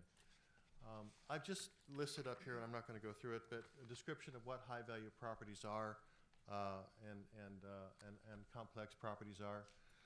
And I put a list on the next page. It's refineries down to high-tech machinery and equipment and everything in between. The reason why these cases differ from your other cases that you see is on the next page. You have to have highly specialized appraisal witnesses. There are sophisticated appraisal concepts, like Mr. Tisch has said, obsolescence. You get into engineering and financial concepts. I had a case, I was in a small county, where one of the board members, we're going through complex financial statements, and she was a realtor. She threw up her arms and says, I don't understand this. I don't know how I'm going to decide this case because I just can't follow this. And what do you do as a practitioner when a board member says, this is over my head? Nevertheless, we're going to have to decide this case. You'll have multiple witnesses presenting, and so you'll have a large amount of evidence with a multi-day hearing. ever sat as a juror in a 2-week trial, imagine trying to keep all that evidence in your head, and then you're going to deliberate. It's much like being a juror.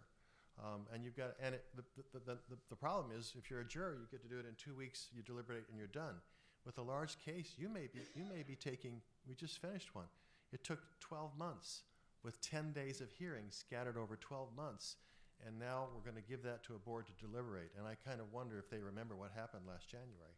They say they do, but I kind of doubt it.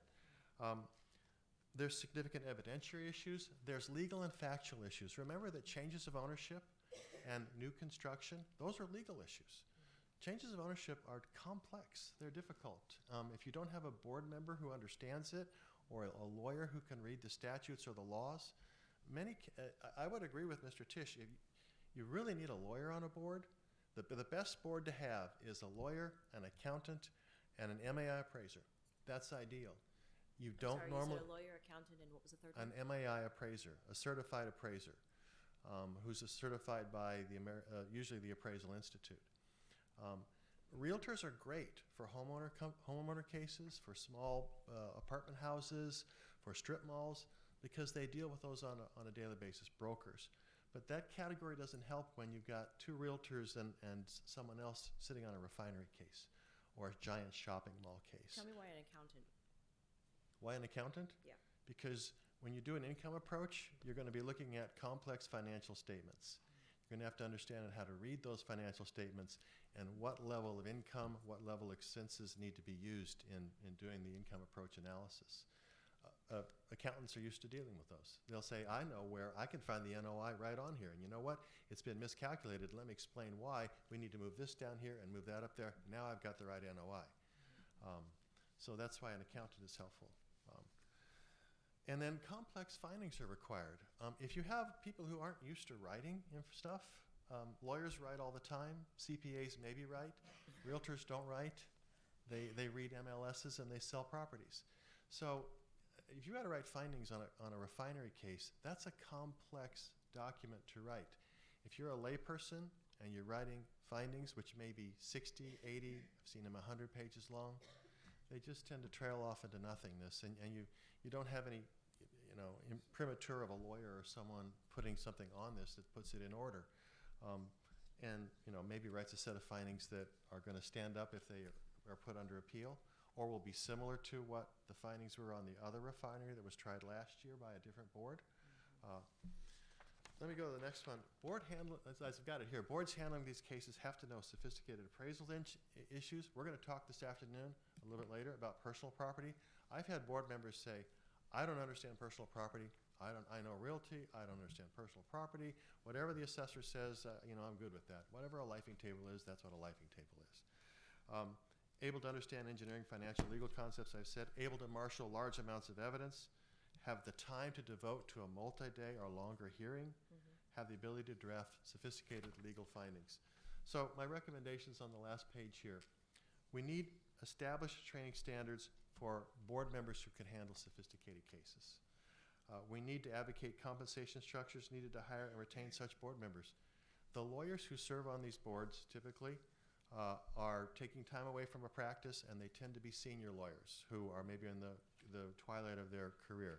Same thing with brokers, the same thing with accountants, the same thing with MAI. We have one MAI appraiser that sits on the board in Los Angeles, and there's 20 or so members. We need 5 MAI appraisers, and I know the woman who sits on the board, and she's able to do so because she's mostly retired. So getting those kind of people is hard to do. The procedures for these cases, there are 15 counties that have adopted local rules for handling high-valued cases. Santa Barbara has such rules. Merced County has such rules. We need to think about, should we adopt a set of those rules which are intended to speed up the process and make those statewide, or an option for a county board of supervisors to adopt? And then finally, maybe we need the alternative forum. There have been a couple suggested here, but Mr. Waldman talked about one. Maybe there needs to be a mega AAB. Maybe we got AABs that cross county lines was allowed for smaller counties to have. Maybe there needs to be a mega AAB. This was actually proposed one time by one of the assessors in Southern California that would cover 12 counties. and would handle all the cases that are over $50 million in value, or something like that. It might require a constitutional amendment. I agree with you that may be a hurdle we have to go across. But that way you'd pull it out of the locals, and so that they can process their homeowner cases and all really fast, and you would get more consistent decisions, and you would have more efficient use of time. I'll just say one last thing. Mr. McKibben was up here, and I'm sure he'll agree with us. You put a refinery in Los Angeles County, and I try those cases, it takes 4 weeks to try. Because the clerk was setting aside 4 weeks, and then what happens 2 weeks before that case is going to go to hearing? The appraiser for one of the sides gets sick, and we have to postpone it.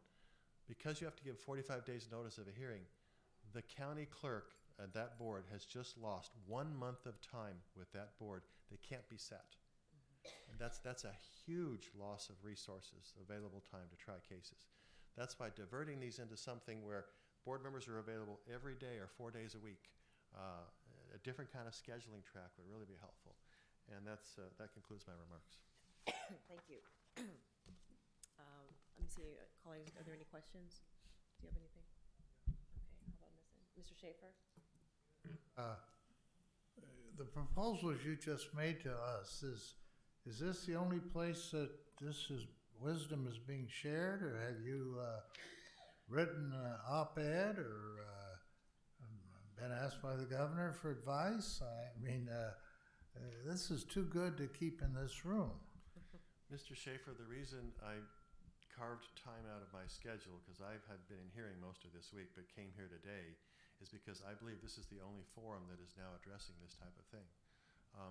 We used to get together when, and I hope this doesn't offend anybody, when the BOE was more robust, we used to have discussions about this with staff and kibitz back and forth about it, and there was legislative agendas that the BOE would always put out every year, and we'd make suggestions on that.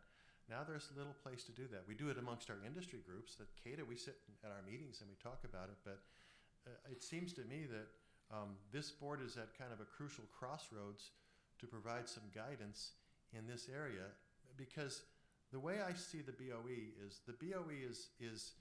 the friend to the local AAB. It can be the big brother that comes alongside and says, here's a way to do it, we'll help you. We have the power to establish some standards here that you can use. And that's why I'm hoping will come out of these hearings that Chair Cohen has been holding. Well, I want to have multi-county AABs, and like you talk about. I can't, we're trying to keep the lights on, but I have some constitutional amendments I want to pursue too, but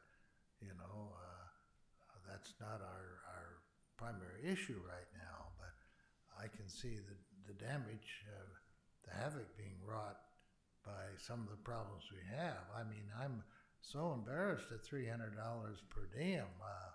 When I was a lawyer out of law school back 50 years ago, I used to get $300 per diem on appointed cases, and here we are, in the next life.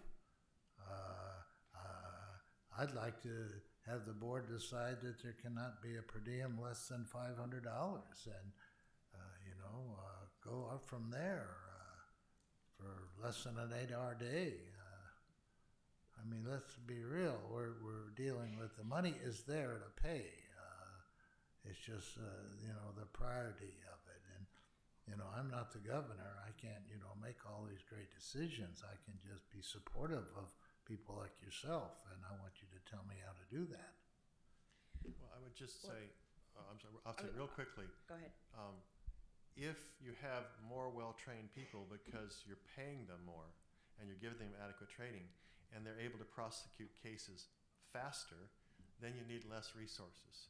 So there's some trade-off in there that, you could pay them a little bit more if you get a lot more efficiencies out of them.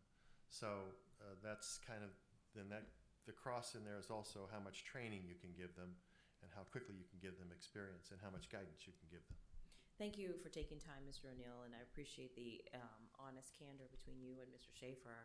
I think this is the appropriate venue to have this discussion, and I want you to know that we welcome that recommendation, and we'll be caucusing. We have another board meeting coming up at the end of this next week, but also going into 2020 to help us decide what direction we're going to be going in. And I- Madam Chair, there is a public comment on this item that we need to take at this point. Okay. We didn't have a chance beforehand to talk about the time limit on speakers. Did you want me to set 2 minutes for this speaker? Yes, I would. Okay. And also, just as a point of notification, after public comment, we will then take a 5-minute recess. Okay, great. At this point, we have a public comment from Mr. David Ginsburg, Santa Clara Assessor's Office. No, you can stay there. Stay. I'll be real brief. I think you've all kind of heard. I'm going to summarize. You've basically got a residential track and a commercial track. Both are really important. You know, on the residential side, you can not just have an MAI appraiser, but you can have somebody who's what's called a certified residential appraiser. Right now, anybody can serve on the appeals board. They can have no qualifications other than their only qualification, which is their relationship with the appointing authority. So anything that increases that qualifications would be extremely welcomed. And again, MAI, CPA with valuation experience, real estate attorneys, really important. But don't forget the residential. The majority of your cases are going to be residential, okay? And so don't forget the residential folks. They need experts as well. Let me bring this home in our county, okay? We had one refund of a major appeal, $36 million refund. $16 million of that was the school district, and K through 14, school district and community college. They issued their findings. They issued their ruling in November. By March, the refund was issued. The school district had to take that out of the reserves. These are very, very serious issues. The rules that govern us, that everybody talks about in a more theoretical sense, have real implications for these types of decisions. 97% of our cases, we retain the value. But that's just one example in the last year. Thank you. Thank you. We appreciate that. Is there any other public comment? All right. Seeing none, it's 1:30. Oh. We do have one other public comment on various items. I don't know if Ms. Berkman wants to come up now.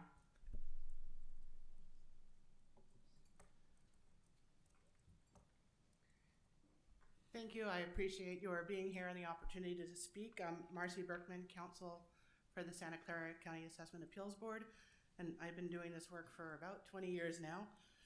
So I just wanted to briefly touch on a couple of the subjects people have talked about. One was how to handle large multi-day complex hearings. As an example, in Santa Clara County, what we do, we use our pre-hearing conference procedure to figure out when to set and how many days to set those for, and scheduling. And I'll use Mr. Gangloff as a shining example. I think we see Mr. Gangloff usually at least once a month, sometimes twice. He's usually anywhere between 80 and 200 items in our hearing agenda, and we'll hear those all together. It takes maybe 3 to 5 minutes, and he and the assessor update us on where they are on the information exchange process, whether they're waiting for an audit to finish, which they think will resolve the issues. As I said, we see Mr. Gangloff on several hundred items a month, every month, sometimes multiple times a month. I think we've had hearings on 2 cases. Those are set for him and everybody else. The board pulls out their calendar, the assessor and the applicants pull out their calendar, and everyone gets together and figures out how many days they're going to need and what date everyone's available and when there's a room available and the board members are available, so we can schedule everyone to just go forward for a hearing. Where we run into problems is when applicants underestimate how many days of hearing they're going to need, and we set aside 8 days and it ends up needing 15 or 22, because somewhere in there somebody's witness goes into surgery or somebody's lawyer goes into trial for 8 weeks. But we do our best, and generally most of the time that works. There's been a lot of discussion about the requirements for appeals board members. Those are set forth in Revenue and Taxation Code 1624. And as it's been referenced, you have an attorney, appraiser, a CPA, a real estate professional, I think an MAI, and those are the categories under 1624 sub A. And I think the other one is that the Board of Supervisors can appoint someone who they believe has knowledge of tax and appraisal information. And so those are the criteria under the Revenue and Taxation Code. and it's at least 5 years worth of experience in those categories. Is my time up? Is that what that's telling me? Okay. Thank you. We have one question for you. Come back. We have one question. Quick question. What's your background? I'm an attorney, and I sit with the Santa Clara County Assessment Appeals Board at every single hearing, and I provide them advice on any and everything, and no findings goes out the door without being worked with me on the Assessment Appeals Board. Thank you. Thank you. Mr. Nanjo, are there any other public comment? That would be it. All right, thank you. So folks, let's reconvene in 10 minutes at 1:45. Thank you.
Yeah. If you come this way, we have a few on staff. Oh, okay, thank you. You're welcome. Be careful, there's a step right there. That's why I said, you hire a certified presidential appraiser, and those they're not a lot of them. The problem is they're kind of certified residential appraiser, CRA, and those individuals, I think they would be the most ideal. Again, if you're going to raise the standard, but if you could say in those counties with 1 million or more,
Excuse me, gentlemen. Another chair? Yeah, squeeze another chair in, yeah. Probably on the, have to move. I'm not sure if this is Dave. I'm gonna put this person here, so there you go. Thank you.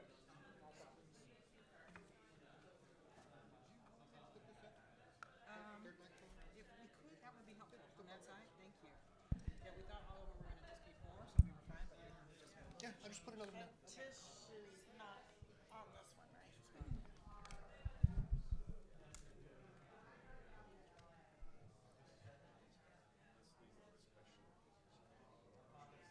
You ready to go? I see you.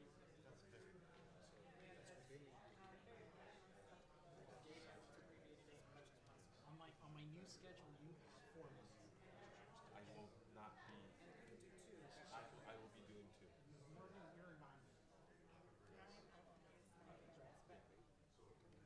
Might use for, If the Q and A's will and then maybe somehow fold the presentation into the Q and A.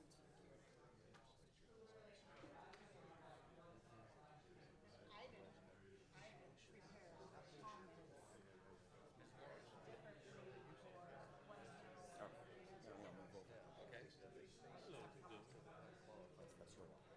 Yeah, so I don't know how that.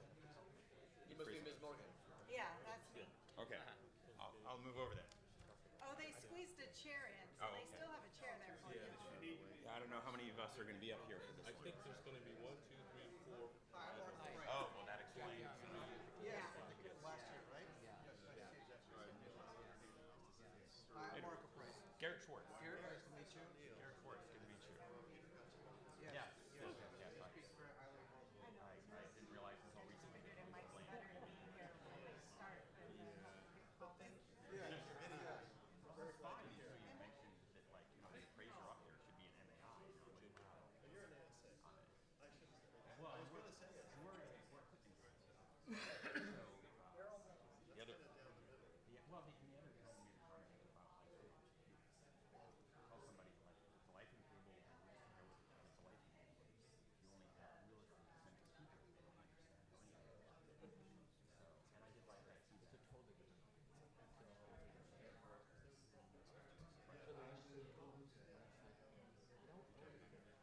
Right, right.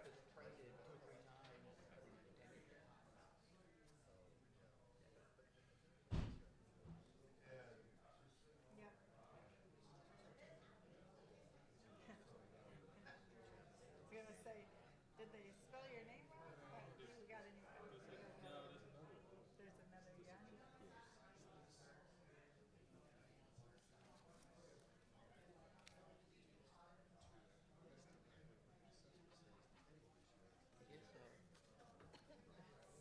Take this one.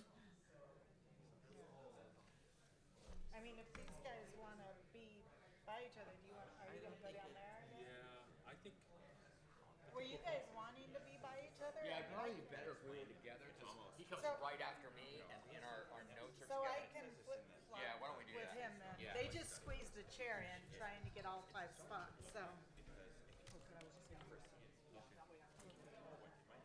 There you are. Perfect. Does he want his Once water I too? get through the front part, Okay. I will. Okay. Wanted to see which side it was. Okay. Right here. Am I, Yeah, am I looks like- first, or? I'm not, okay. I'll just, if you want me in a different order, that's fine, I think. Do you want them in order the way they're listed? Yeah, I think we should. So I you, think we should go in the order that we're listed. are we gonna flip again? But then how? They're up there, I can pull out my computer. Well, they would be Are down they here on on this end. I saw it, but I. You wanna kinda go through my computer? We're They, kind of they just cut our backwards. time.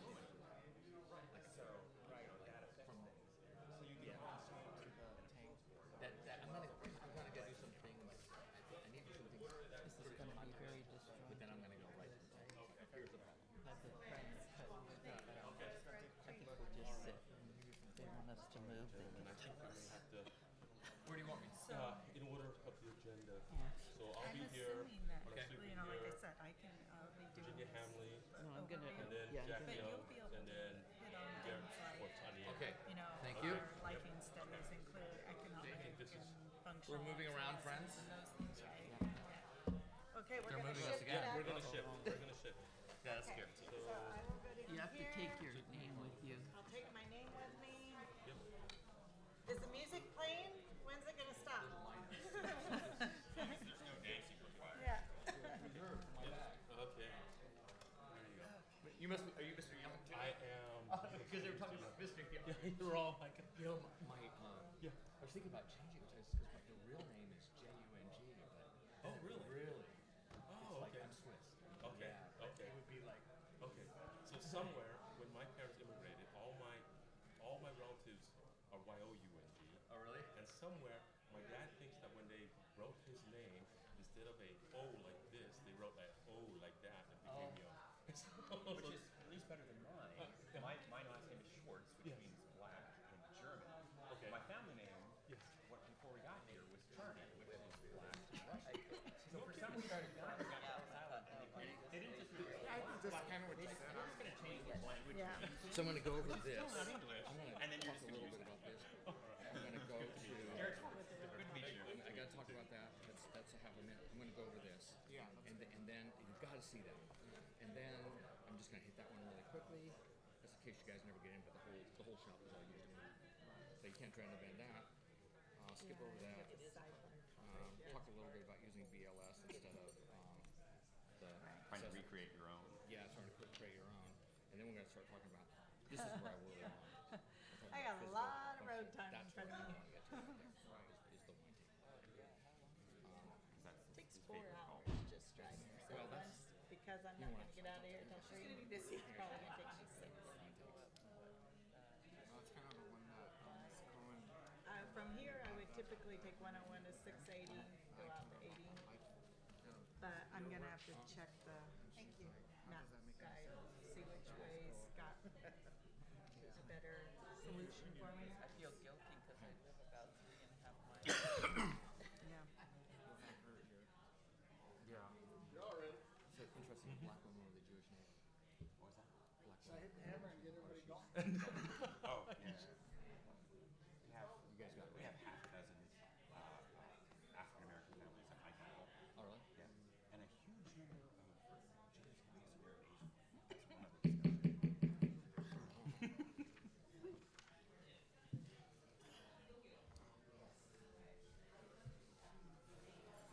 discussions.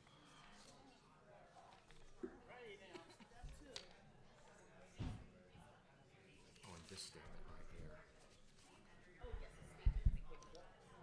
Oh, great, thank you. Good afternoon, ladies and gentlemen. I'd like to call this meeting back into session.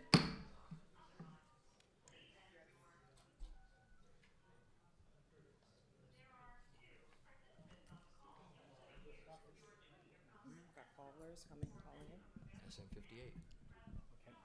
All right, I want to President speaks into that microphone. welcome everyone back.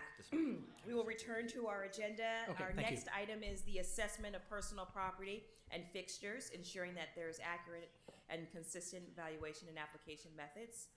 I would like to welcome back Mr. David Young, Property Tax Deputy Director for the California State Board of Equalization, and the Honorable Leslie Morgan here from the California Assessors Association. She is the elected assessor representing Shasta County. We have Jack Young, who is the accredited senior appraiser, CPA, chair of the American Society of Appraisers, appraisal review and management, discipline committee, past president. Oh my goodness, he's well seasoned, ladies and gentlemen. Take my word on this. And you don't look like Ginny Hamley, so you are. Oh, there you are, Virginia Hamley. Virginia Hamley, also known as Ginny Hamley. She's the chief auditor appraiser. She's retired, but she's come out of retirement to give us some of her opinions and seasoned wisdom. She is retired from the Santa Clara County Assessor's Office.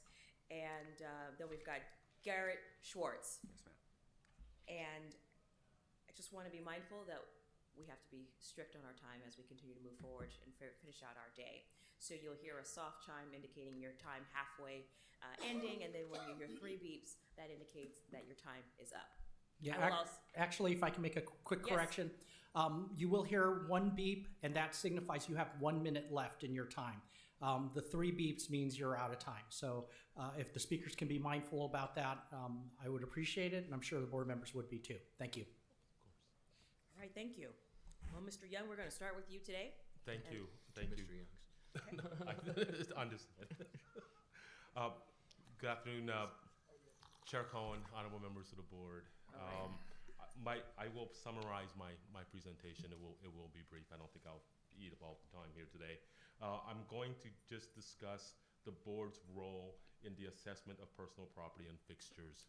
The board's role mostly is defined in Government Code Section 15606C, which states the Board of Equalization shall prepare and issue instruction to assessors designed to promote uniformity throughout the state and its local taxing jurisdiction in the assessment of property for property tax purposes. So that's our general mandate under the government code.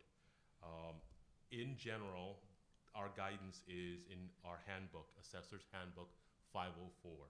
And the 504 provides guidance on the assessment of personal property and fixtures. It's a handbook developed through the interested parties process with stakeholders, and it is adopted by the board, and it's available on our website. That is our general guidance. Our specific guidance on the valuation of personality is actually given to us under Section 401.5 of the Revenue and Taxation Code.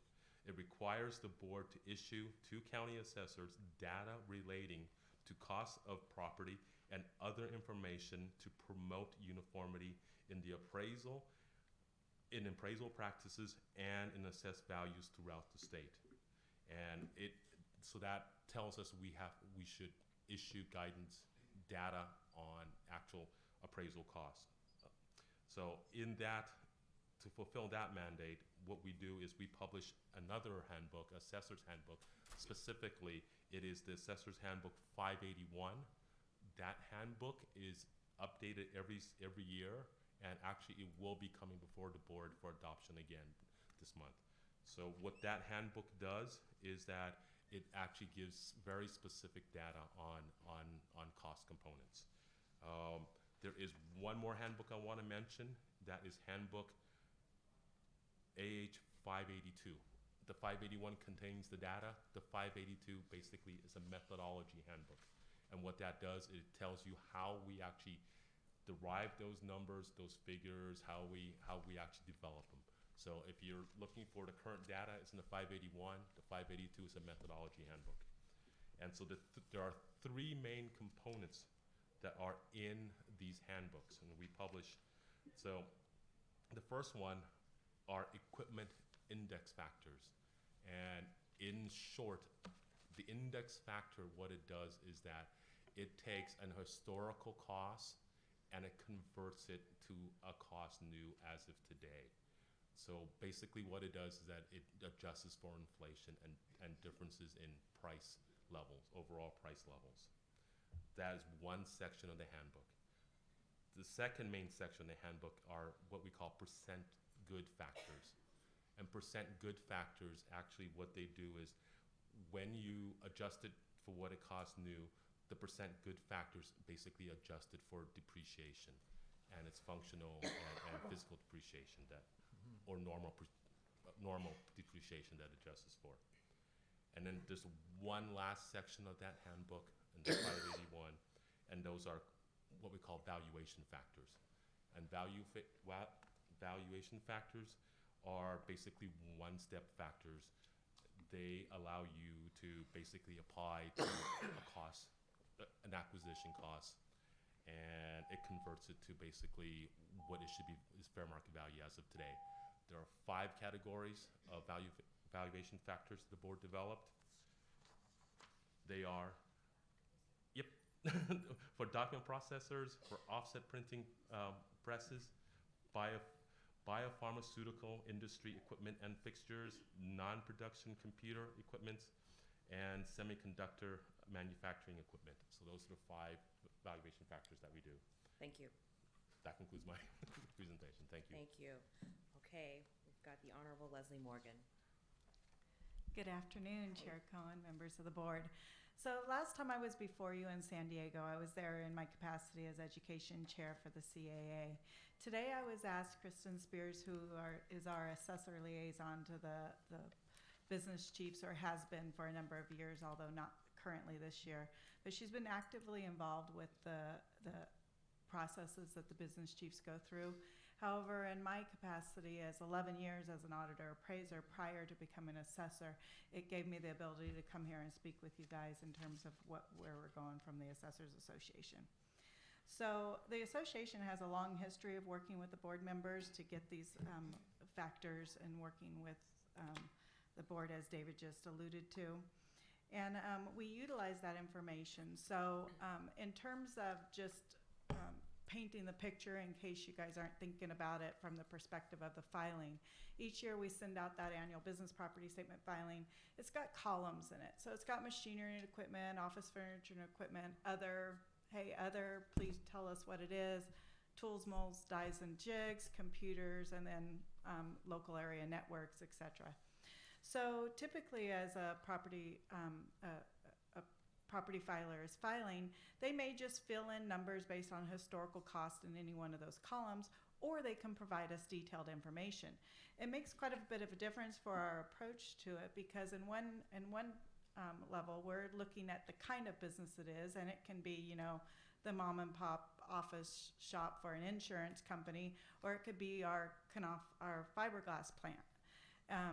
So, of course, anytime we can get them to actually provide us the detail, we're going to be able to put our categorizations on them and move forward with those valuations in a much more effective way.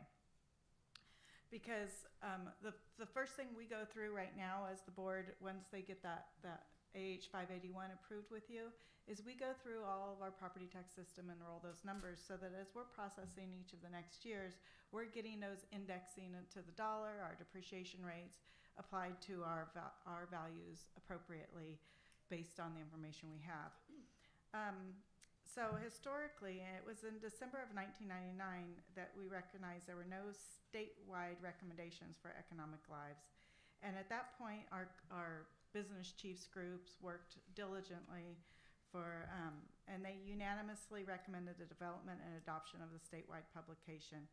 On January 6th of 2000, the business chiefs met in Sacramento, shared knowledge, and reached a consensus on economic lives for a broad variety of equipment classifications. So it's essentially taking the classifications they have and coming up with what the best actual application for these business factors would be. Since 2000, the Assessors Association has annually published the CAA business assessment factors that are used in the counties. So we take and combine them, issue them out to the counties. The Organization of Business Chiefs meets twice a year, and they have roundtable discussions on personal property assessment issues. Every agenda has an economic life discussion piece in it, where they're discussing various types of equipment. The in-person conversations are then followed up with an active email group who converse and discuss at a statewide level on a more frequent basis. For example, my appraisal manager is one of the individuals involved in these statewide email groups so that they can finish up any of the conversations as a continuation of those chiefs meetings.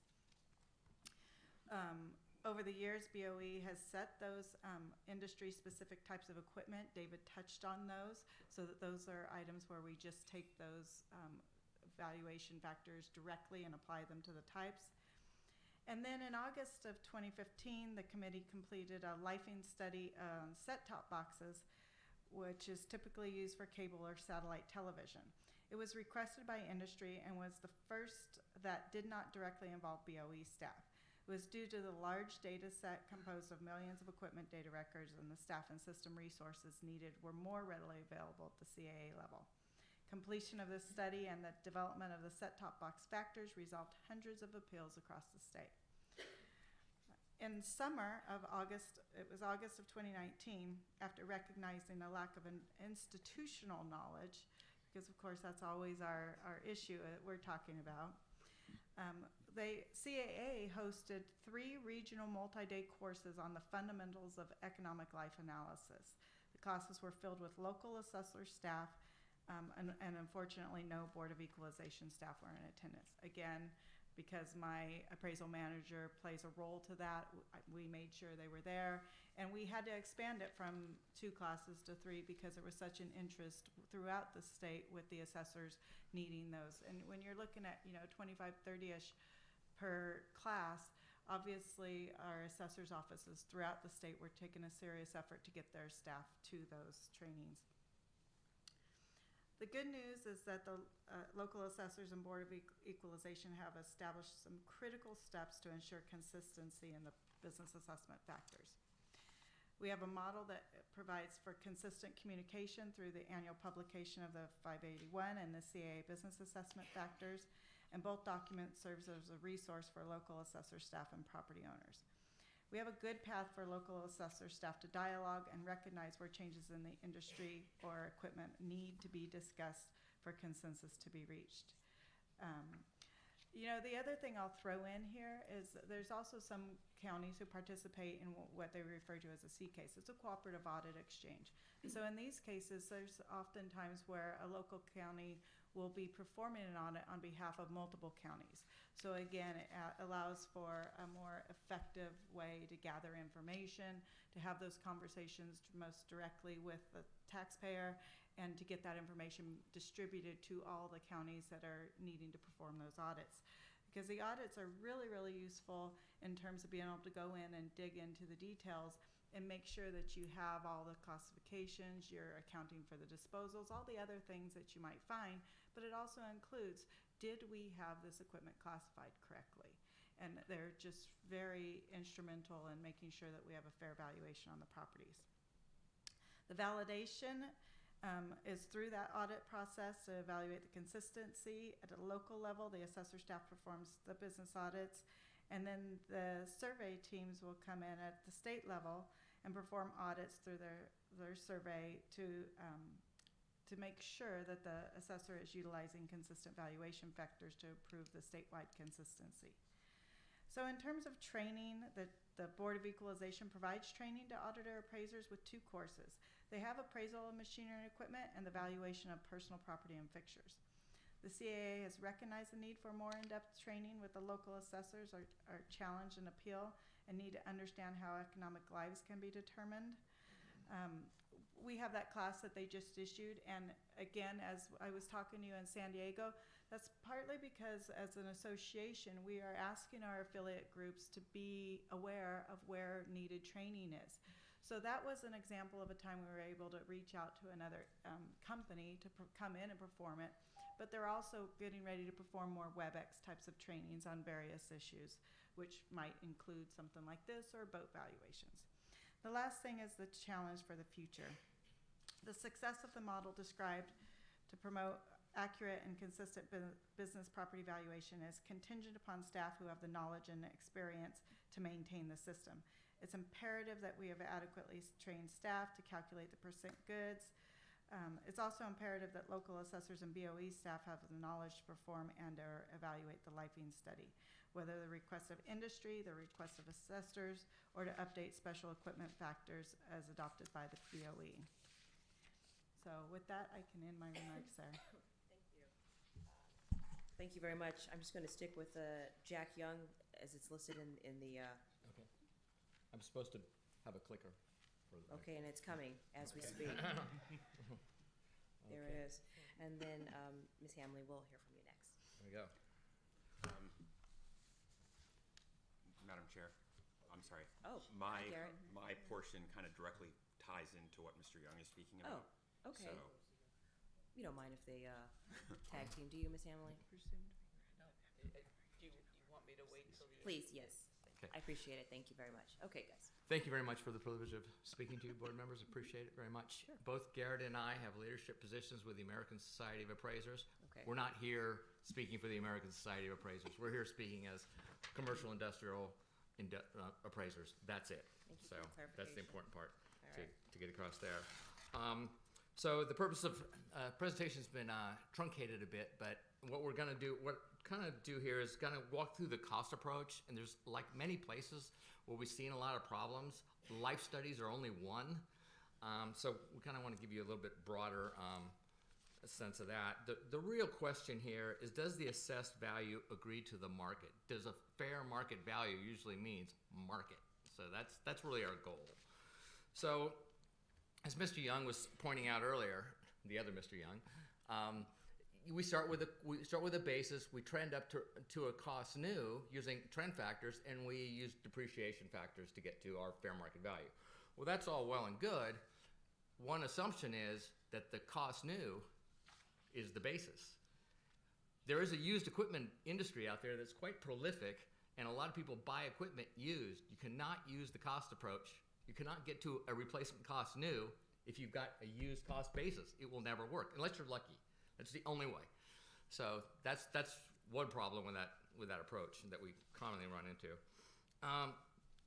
The other one is in the American Society of Appraisers classes, there's this mantra: an index is the tool of last resort.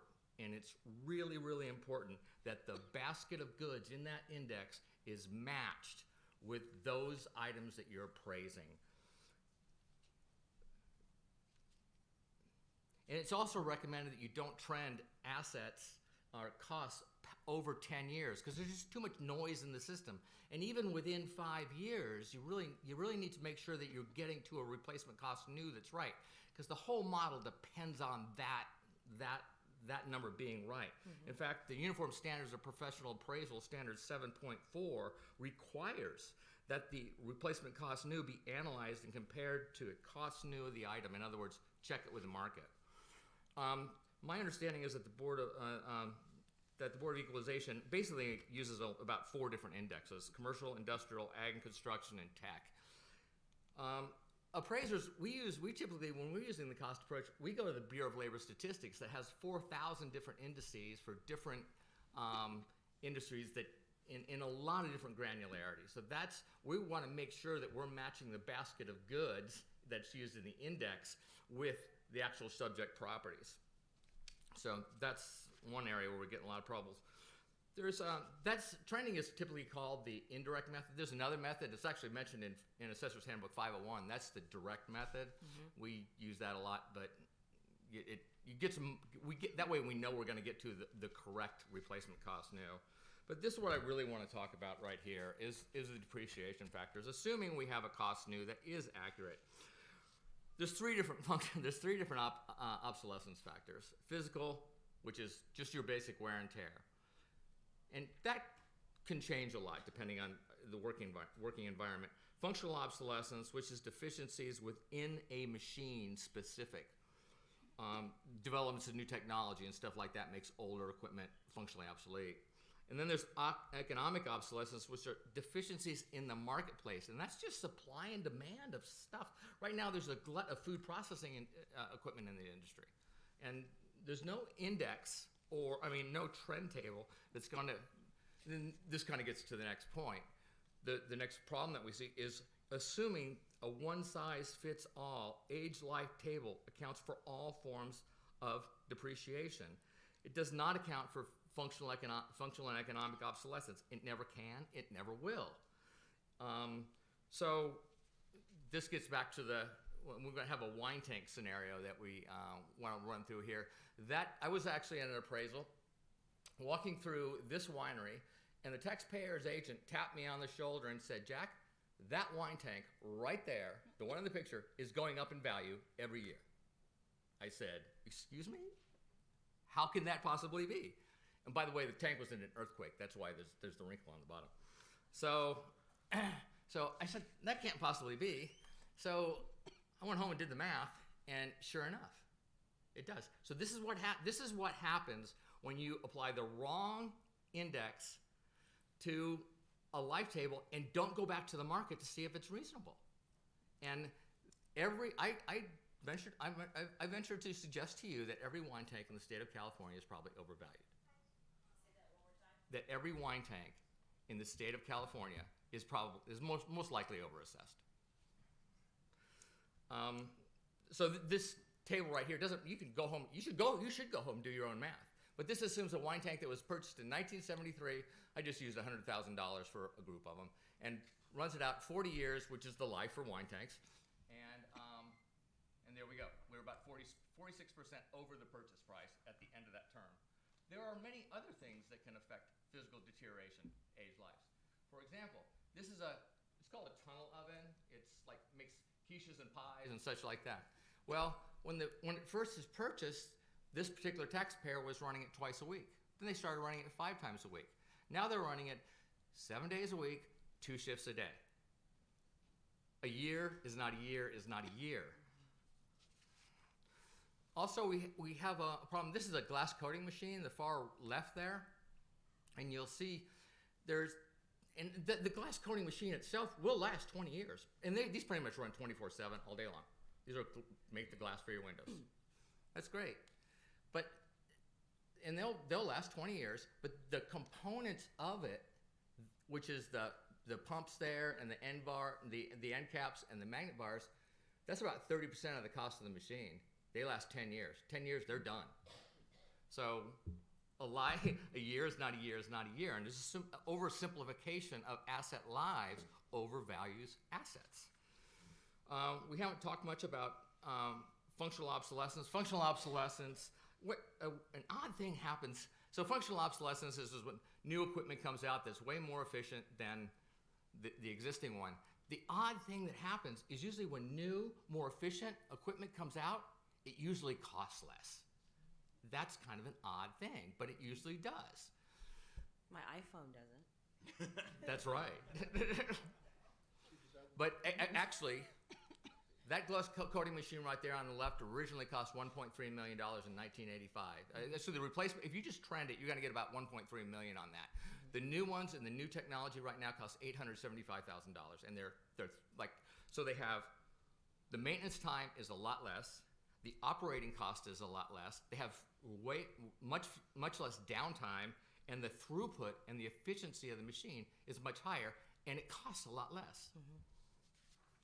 So, economic obsolescence, there's 2 issues that go on there. Let's start with the figure on the right there. I don't want to get into the math there, but this is regarding some oil equipment that's used in the oil and gas industry, specifically for offshore oil. And in 2016, actually early 2016, there was a major crash in the oil industry. It's never really come back. So that plant is running at about 45% less, and then went down to about 60% less in the following 2 years. Those are economic obsolescence factors. The plant is just, if you were going to build that plant today, you would not build it the way it currently is. So that's a form of inutility. But what I really want to get back to is actually the chart on the left, is that there are factors of supply and demand in the marketplace that have a dramatic effect on value. Back to our wine tanks. For example, all wine tanks are not created equal. The one on the upper left there looks nice, clean. It doesn't have a man clean out door. It has no value pretty much in the marketplace. That sign that you can't read right there, that's from a company called Valley Foundry. That was a company, there's a lot of Valley Foundry tanks all over the place. They have pretty much no value. They were made for the milk industry. They were used in the 70s for the wine industry. They're pretty much considered scrap. The next one's nice shiny tanks, been inside, look great. One problem, see that cement base? Nobody uses those anymore. That's a very obsolete method. Everybody wants wine tanks on legs now. So that's like a piece of functional obsolescence. Like, for example, the further one over, there's wine tanks with legs. That's what's wanted, because they want to be able to move the tanks around and reconfigure in different situations. However, they got that spray foam on them, that ugly spray foam, and that doesn't last 40 years. That lasts a lot less. So all tanks are not created equal. The bottoms, for example, on the tank makes a big difference. Anybody want to take a guess what the red tank is?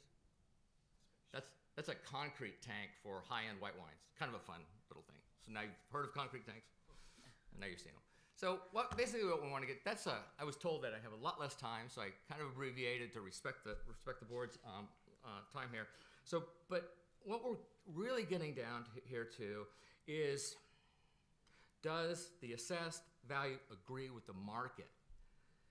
And several problems we see that cause the problems. A one-size-fits-all index.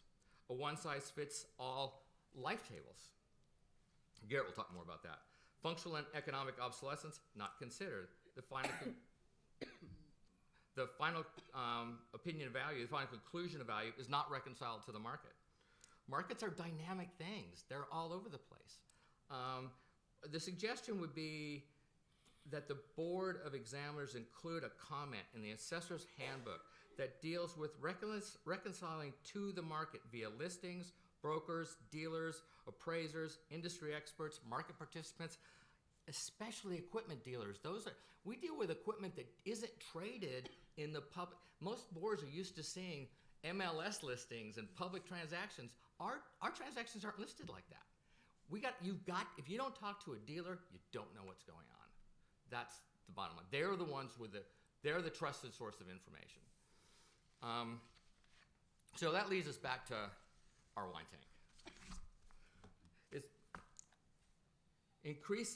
The increasing assessed value of wine tanks represent a symptom of a much larger problem when the market is not considered at arriving at an opinion of fair market value.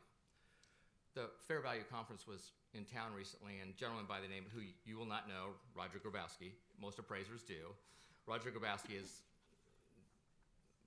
a genius when it comes. He's testified in a lot of expert cases. Let's just put it that way. This was a comment that he made that I found very germane. People don't act the way computer models say they should act.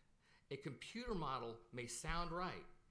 It may be mathematically convenient. The problem is it often doesn't accurately measure market behavior. It doesn't measure how people actually interact with each other. So I'm just going to leave it there. Well, I think I stayed within my time, didn't I? Yeah. No? I went way over? No, you're good. Okay, I'm good. So I'll pass the baton to Mr. Schwartz here. Okay. So I want to talk just a little bit about the ASA's Normal Useful Life Study. So American Society of Appraisers, multidisciplinary organization. So one of the committees is the Machinery and Technical Specialties Committee. I used to be a member of that. Thank you. I used to be a member of that committee. I'm now on the international board, so I think my title officially says they're region governor, for what that's worth. The study was developed in the first 10 years of the 2000s, issued in 2010, and it attempted to assign normal useful lives to as large of a category of assets as it could. So they ended up with 45 sectors of equipment, about 5,500 individual line items. It's a 60-page report with nice little tiny handwriting writing that I can't read without my glasses. It is about 10 years old. The Machinery and Technical Specialties Committee has discussed updating it, but there's another project where I'm currently the editor of the process to update their textbook, the Valuing Machinery and Equipment Guide. So hopefully as soon as that project's to bed, hopefully soon, that we can go back and revisit potentially updating that Normal Useful Life Guide. The challenge is one of the pieces in there discusses that the study is intended to be used as a starting point. It's not giving you all of the pieces of the Normal Useful Life.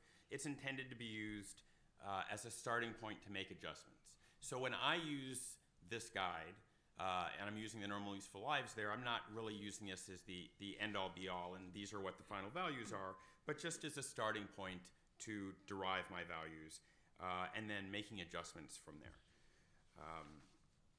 So when we're looking at physical deterioration, the Normal Useful Life study tried to get a consensus of what those normal useful lives were. They talked to information from dealers, as the second Mr. Young just commented, talking to the dealers and the manufacturers. Those are the folks that are living day in and day out with that equipment, talking to the users that are using it, getting information from the appraisers, and getting all of those real-life observations and experiences and use that to modify the data or to affect the data that they published. And then there's resources like Marshall and Swift. The American Hospital Association has their own lifing guide, and then various IRS publications. The challenge with those is, in a lot of cases, those are intended as tax depreciation lives and tax depreciation schedules, not necessarily indicative of a true normal useful life of a piece of equipment in the field. And when I say that, when you're talking about how the life, when you're doing a lifing study, the question is, for a piece of equipment, what kind of life is it leading, right?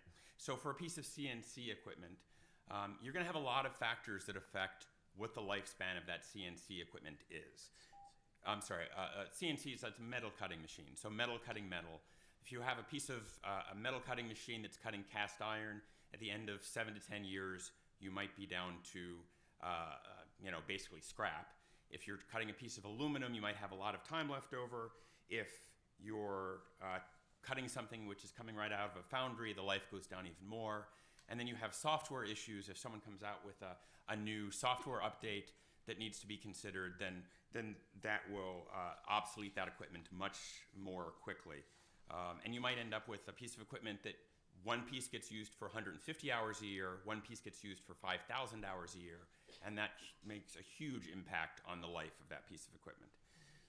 And then, the life tables, again, they're meant to be a starting point, but there needs to be a clear understanding that the basis of those, they can be used as a basis of a mass appraisal, but in any sort of appeal or discussion with the taxpayer, it has to be understood that those mass appraisal methodologies won't provide a consistently accurate methodology for determining the value, particularly when compared to a properly formatted and developed appraisal process by a qualified appraiser. And I will stop it there because I think I'm out of time. Thank you very very much. much, gentlemen. I And thank you appreciate for letting that. me jump ahead of you, Ms. Hanley. Ms. Hamley, thank you for joining us. Good afternoon. Oh, you got to grab the mic. Thank you. Good afternoon, Chairperson Cohen and board members. My name is Jenny Hamley, and I started at the assessor's office over 36 years ago. I've done many valuations, many lifing studies. I've been on the state board, semiconductor valuation committee, the copier committee, the set-top box committee, and one of the key things I wanted to point out is to really get to an accurate valuation, we really need good records from the taxpayer. When they file their property statements or even during an audit, what you are seeing is what their asset list looks like at one moment in time. What you really need to do an adequate lifing study is something like a perpetual database that shows all of their assets over a significant period of time and will show you all the acquisitions and disposals, transfers if it's a large company. But before I talk a little bit more about the lifing studies, I did want to point out that yes, we do use mass appraisal. We have to. We have in our county thousands of property statements filed sometime between early January and April, May, when the cutoff date is. And some of the taxpayers have thousands and thousands of pieces of equipment.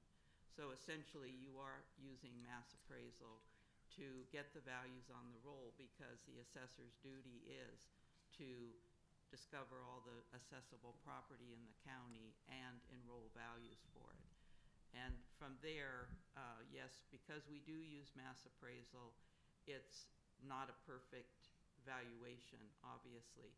So the appeal process is where you, hopefully even during the audit process, if the taxpayer wants to dispute the tables that are being used, I think the auditors will work with the taxpayer to try to get to a better answer. And if that fails, then you go to the appeal process. And part of doing the lifing study, the actual life is one component. Most personal property and fixtures are valued using the cost approach. There are other approaches, market, income, but the market, yes, possibly for wine tanks, there might be a big market, but for a lot of the equipment that we are valuing, there isn't a large market and there isn't sufficient data.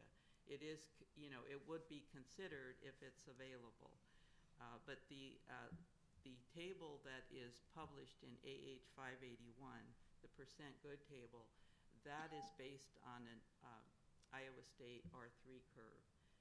There are many different, there's 22 different curves. So when you do a lifing study and you end up with the factors that are appropriate for an individual company or group of assets, you might have a completely different table. There's a rate of return that has to be considered that could be different than what the state board is using. We do, if we're doing a lifing study and trying to get to the right factors, we also do look at the price index. We go to the BLS to see if there's a better index table, but it's a very complex process, and it requires the taxpayer providing good records and cooperating in the process. And if you get all of the information you need, yes, you can get to possibly a better answer than you got from mass appraisal. Great timing. Beeping. That was very good. Wow. Okay. Thank you for your presentations. I'm going to pivot to my colleagues to see if there are any questions. Yes, okay, Mr. Vasquez. I have several, but I'll start with a couple and then turn it over. And I guess this could be either for Mr. Schwartz here or Mr. Jack Young. Yes, sir. Given your expertise, especially with the association, I guess that you're working with on appraisers, even though I know you're here not representing them, what is your recommendation in terms of this lifing study methodology? What would you recommend? Well, maybe Schwartz. Yeah, I mean, I'm not sure if you're saying as far as to develop a lifing study. The appraisers, the Machinery and Technical Specialties Committee may be hopefully taking that back on and doing it, but that was a multi-year process because obviously you're talking, I mean, we had 5,500 lines on the last one. So I'm not sure there's an easy answer as far as someone out there to do that. The MTS committee, the ASA's group's challenge is obviously these are all volunteers. So trying to work that in with, the paying jobs can be a challenge. So, having an appraiser group look at that, though, I think is imperative. And the challenge with, one of the comments that I think it was Mr. O'Neill made is that the assessors, get a hold of this, and it's like a lifing study is a lifing study, and it has to be put in context with, the lifing study can only be good as it's intended to be. It's not intended to be the end-all of determining value. Obviously, as Ms. Hamley indicated, there's no way to individually value millions of assets in a county, but under scrutiny, that deep dive, the lifing study has to be put in context. So I don't have a good answer on who can do one. We can continue that discussion offline, and we can figure out if there's a good way for us to attack that. I think that one thing Garrett said that's important is there's 5,500 line items on the ASA study. There's a lot of granularity in there, and assets vary greatly. And the ASA schedule is actually a range, not a specific life. Am I right? Yes. Yeah, it's a range of lives. Okay. Well, along those same lines, I'll ask this to the other Young, Mr. Young here. Don't mostly the taxpayers, when they're typically estimating the life of their equipment, don't they base it on specific records? Oh. Life records, I guess, basically. Yes. When you're talking about a lifing study, it's how long an asset typically would last. There are two basically extremes. One end is you develop a general one. It applies to many types of assets, but they tend to be less granular and less accurate. The other extreme is you go from each individual type and you develop a specific lifing study for that. They tend to be more accurate. They're dependent on the information. But as you already mentioned, they already have 5,500 items on there. So you have to balance where do you want to land on that spectrum. Go as general as possible or go as specific as possible. When you go so specific, it's more accurate, but the resources it would take to accomplish all those studies are just, we don't have them. I'm sorry. It's just too difficult. It's a huge task. So I'm not sure I'm answering your question. Can you rephrase it so I can get? Maybe I have She has a follow-up. question Go ahead. that might be helpful. So we're talking about how do we balance, but how do we, I guess I'm trying to understand a little bit more about maybe the thought process Yes. as to how you determine how you're going to balance, or what's the strategy? I mean, if there's 5,500 line items, like how do you distill? Like what is there a formula? And if there is, how do we know that it's equally being followed and distributed for every person that's looking at every case? How do we know that's like the most fair assessment that we're getting? Okay. let me It's try. really complex. Yeah, I know. I think that is the part of the art of the appraisal process. Okay. And I just don't know whether we can come up with a succinct answer in this venue. But in general, as we already mentioned, our cost guides are just that. There are guides. They are meant for mass appraisal. They are meant to be a starting point.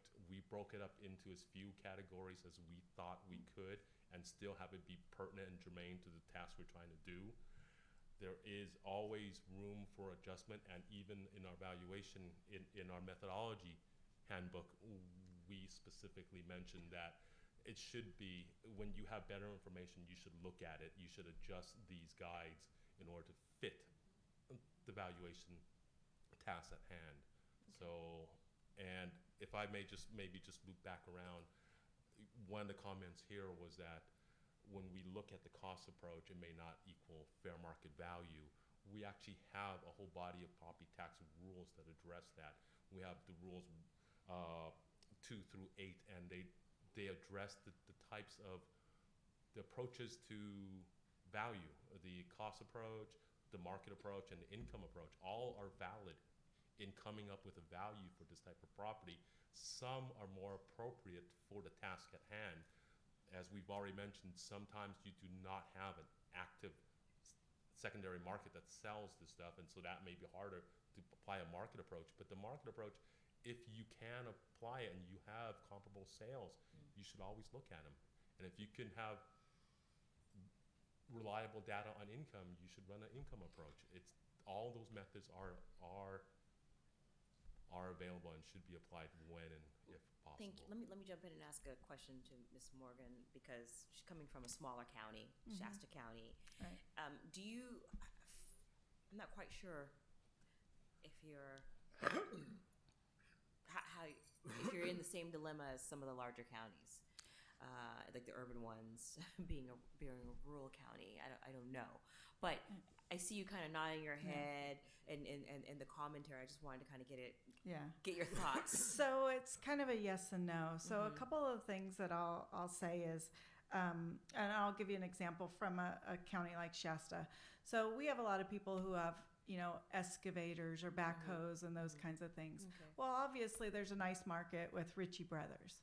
So we can go out and we can look at the Ritchie Brothers auctions, look at the sales information, and then we can do a market sale analysis on it. There's times, because I know that I recall, as I'm getting information, I'm literally Googling. I'm looking for what's going on, how to pull it together, what types of information are going to give me more insight as to, one, which would be the best classification to put it in, which trending analysis. The other thing about the trending in terms of equipment that can essentially, there's a little bit of a difference between equipment that may not have value in a marketplace. I mean, there's probably generally some value, but the essence that it's still in use and still performs the basic function. So the lifing trends tend to go to 125% of life. So if you have equipment on a 8-year life, you figure that by 10 years, it's basically at its full depreciation, and the factor tables will continue to carry out that 10% value. If it's a computer, it might go down to a 2% value or something, because obviously there's different technological obsolescence. But the best thing I could say in terms of some of the points they're bringing up is, I know that even with the audits I did, whether I was performing them for our county or I was traveling to other states, gathering information for other counties throughout the state, is that the audit is the best place for those things to be brought up.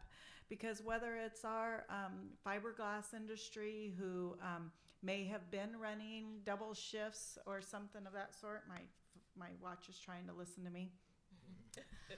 We can make adjustments that we can reasonably voice and communicate between us and the taxpayer when you bring those up. And that's why, like, as he was talking about that, I'm thinking to myself, well, that's exactly what I want to know as an auditor going into a business. Why is this, why do we want to get it quicker to that end use, limited valuation? The other thing that can happen, like in the example of excavators, dozers, those kinds of things, is people can do overhauls to them. So then we have to capitalize those overhaul costs. And once they've been overhauled multiple times, then you have to start thinking about, well, do you take out the prior overhaul costs? You got to make sure you're not doubling up on some of those and continuing to just add line items. You want to be removing the prior overhauls, and yet you have this minimally assessed line item of the original excavator, backhoe, whatever the case may be. We have lots of paving industry up there as well.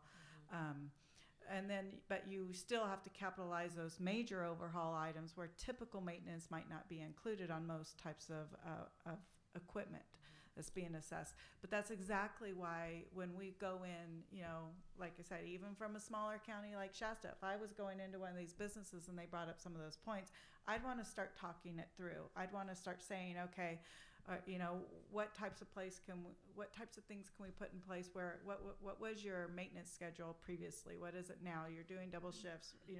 How do we account for that to now make sure we're coming up with a fair and equitable valuation? Because most of the offices I've ever worked with, that's really their end goal. So if there's a reasonable discussion to be had, but in the terms of mass appraisal, I'm not going to decide to change how I'm valuing my grocery stores and their shelving racks randomly because one particular company is telling me, this should be expedited. When the equipment, when the use of it and the purpose it's being used for is still consistent with what would have gone into the analysis during a lifing or a study or something of that sort, I want to stick with that because I don't want to start one-offing and going, oh, okay, well, I'm going to change your shelving units to 12-year life instead of 15-year life or 15 from 20 or whatever the case may be, when that just is something that really should be handled at a statewide level in coordination with the efforts for everybody to take into consideration for some of those equipments where it's not specific to that particular business or industry that I'm dealing with in my county.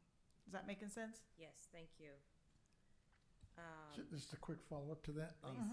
Does the CAA have any recommendation that they've made on this, or have they looked at this in terms of the lifing methodologies? Well, the CAA consistently, through our business chiefs, works towards making sure that we put out the schedules. In fact, I was peeking at it as they were speaking because I had my staff send it to me, where we put together the factors as utilized, and they have those discussions as to where the equipment is. I know when I first started, we had classifications like hotel equipment, 8, 10, 12, 15. We had restaurant equipment. This is the percentage of grocery store equipment, and it should be broken out between this percentage fixtures.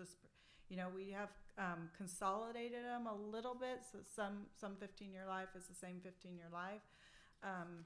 But overall, the CAA and the business chiefs is exactly where those conversations take place. And so if somebody's going, I have a couple of my, and I'm just going to keep using grocery store because it's an easy thing to throw out there. I have a few of my grocery stores that are bringing this up. Are you guys hearing it? Is this something we should consider? So I think that from their perspective, we try to be very, very open to when somebody brings up the point that we may want to reconsider what we're using for a lifing study. But we are trying to do that more at a statewide level than one-offing when a particular county gets approached on an individual basis, unless there's specific individual adjustments for that case, which may happen in some of these examples that have been provided today. Thank you. Okay, just because we need to keep moving, I do want to ask the gentleman from the ASA, how do we recruit and get more appraisers into the industry? How do we fill that pipeline, that workforce pipeline? We have the same problem. We go to their conferences and everybody's got gray hair. You know, it's Yeah, no, and it's definitely a challenge. And you know, the comment that was made earlier, as far as the perfect board is an attorney, an accountant, and then an MAI appraiser, which by definition means someone who's doing real estate. Which obviously that's a huge percentage of what those boards are dealing with. But it also means that expertise in understanding that equipment is not real estate, that's not there. So, ASA has this conversation all the time. I don't know that there's So you don't a have an good answer for me? solution for that. No, I'm sorry. Okay, that's okay. I was just looking for a quick answer. Yeah, I don't have a quick answer.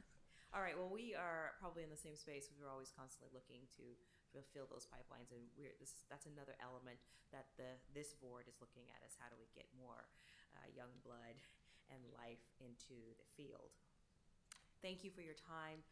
Colleagues, I think we are Mr. Schaefer has a Yes, question. Ms. Morgan, you've been with the counties for decades. Yes, since 1995, I started as an auditor appraiser. Until just a couple of years ago, we had 4,000 people that we dealt with, and now we're down to less than 200. So we're really not, we're not your father's BOE, and as much as we want to have all the answers, you've got Mr. No Hair and Mr. Gray Hair, and we're trying to, we're counting on the youngsters like the gentleman on the end there. He's got the most hair. We're looking you guys to come up and say, this is what we need. We need another $1 billion from Gavin. I would be in favor of that, because looking at all the other things we're spending money on, looking at the money we pay all of even the worst of our professional athletes are getting $1 million, and we can't seem to do more than $300 per diem. We have a reputation of having helped with the training of assessors, but that goes back a few years. That's not existing today. And the Board of Equalization needs to grab the bull by the horns and provide some training and support to find these assessors. Maybe there'll come some from New York, some from New Mexico. They may not be in our own backyard. I mean, this is a national business. A rock in a field in a store is the same in Washington, D.C. as it is in Oakland. I mean, it's all, God's creature. And somebody has to have the overall view, and I think we, the elected board, are the ones that are closest to having the overall view. But when you take our 4,000 people and send 3,800 of them home, we don't have the talent that we should have. And we're not going to go out and hire a bunch of people here, and we're not going to have 40 BOE members instead of 4. What we need to do is get trained assessors. And I don't know all the answers. I don't know if I were 50 years younger when I was a city councilman. I might have had some of the answers then. But we are reaching out and asking you to give us your thoughts. And we have such great talent in the county assessors associations, and I would expect that Leslie's successor will be giving us as much as she did and then some, Thank you. I want you to know that we are eager to receive input. Thank you. And we're actually very grateful for your presentation. I've learned 2 terms: functional obsolescence and economic obsolescence. Thank you. And also the distinction between wine tanks and how they appreciate and value. So I didn't know I was going to learn that this morning. Thank you very much. I appreciate it. We're going to keep moving. And we're going to call our next item on the agenda is ensuring consistent application of lifing schedules for personal property and fixtures. And we have Dave Young, we have Leslie Morgan, we've got David Gangloff Jr., who is the president of Operations for Property Tax Assistance Company Incorporated. Thank you very much for joining us. Yeah, just put that name tag in front of Jenny's. That's perfect. Thank you. Okay. And we're going to be limiting all your time to 5 minutes due to constraints, time constraints for the day. Okay. I know that's easy for you, Dave, and I probably got easy it. for you now, Leslie. The other Dave, I don't know. Yes. We already know. We'll Okay. see. Okay. Okay. Go ahead, Mr. Young. Yes. Ensuring consistency in the application of liking schedules and for the assessment of personal property and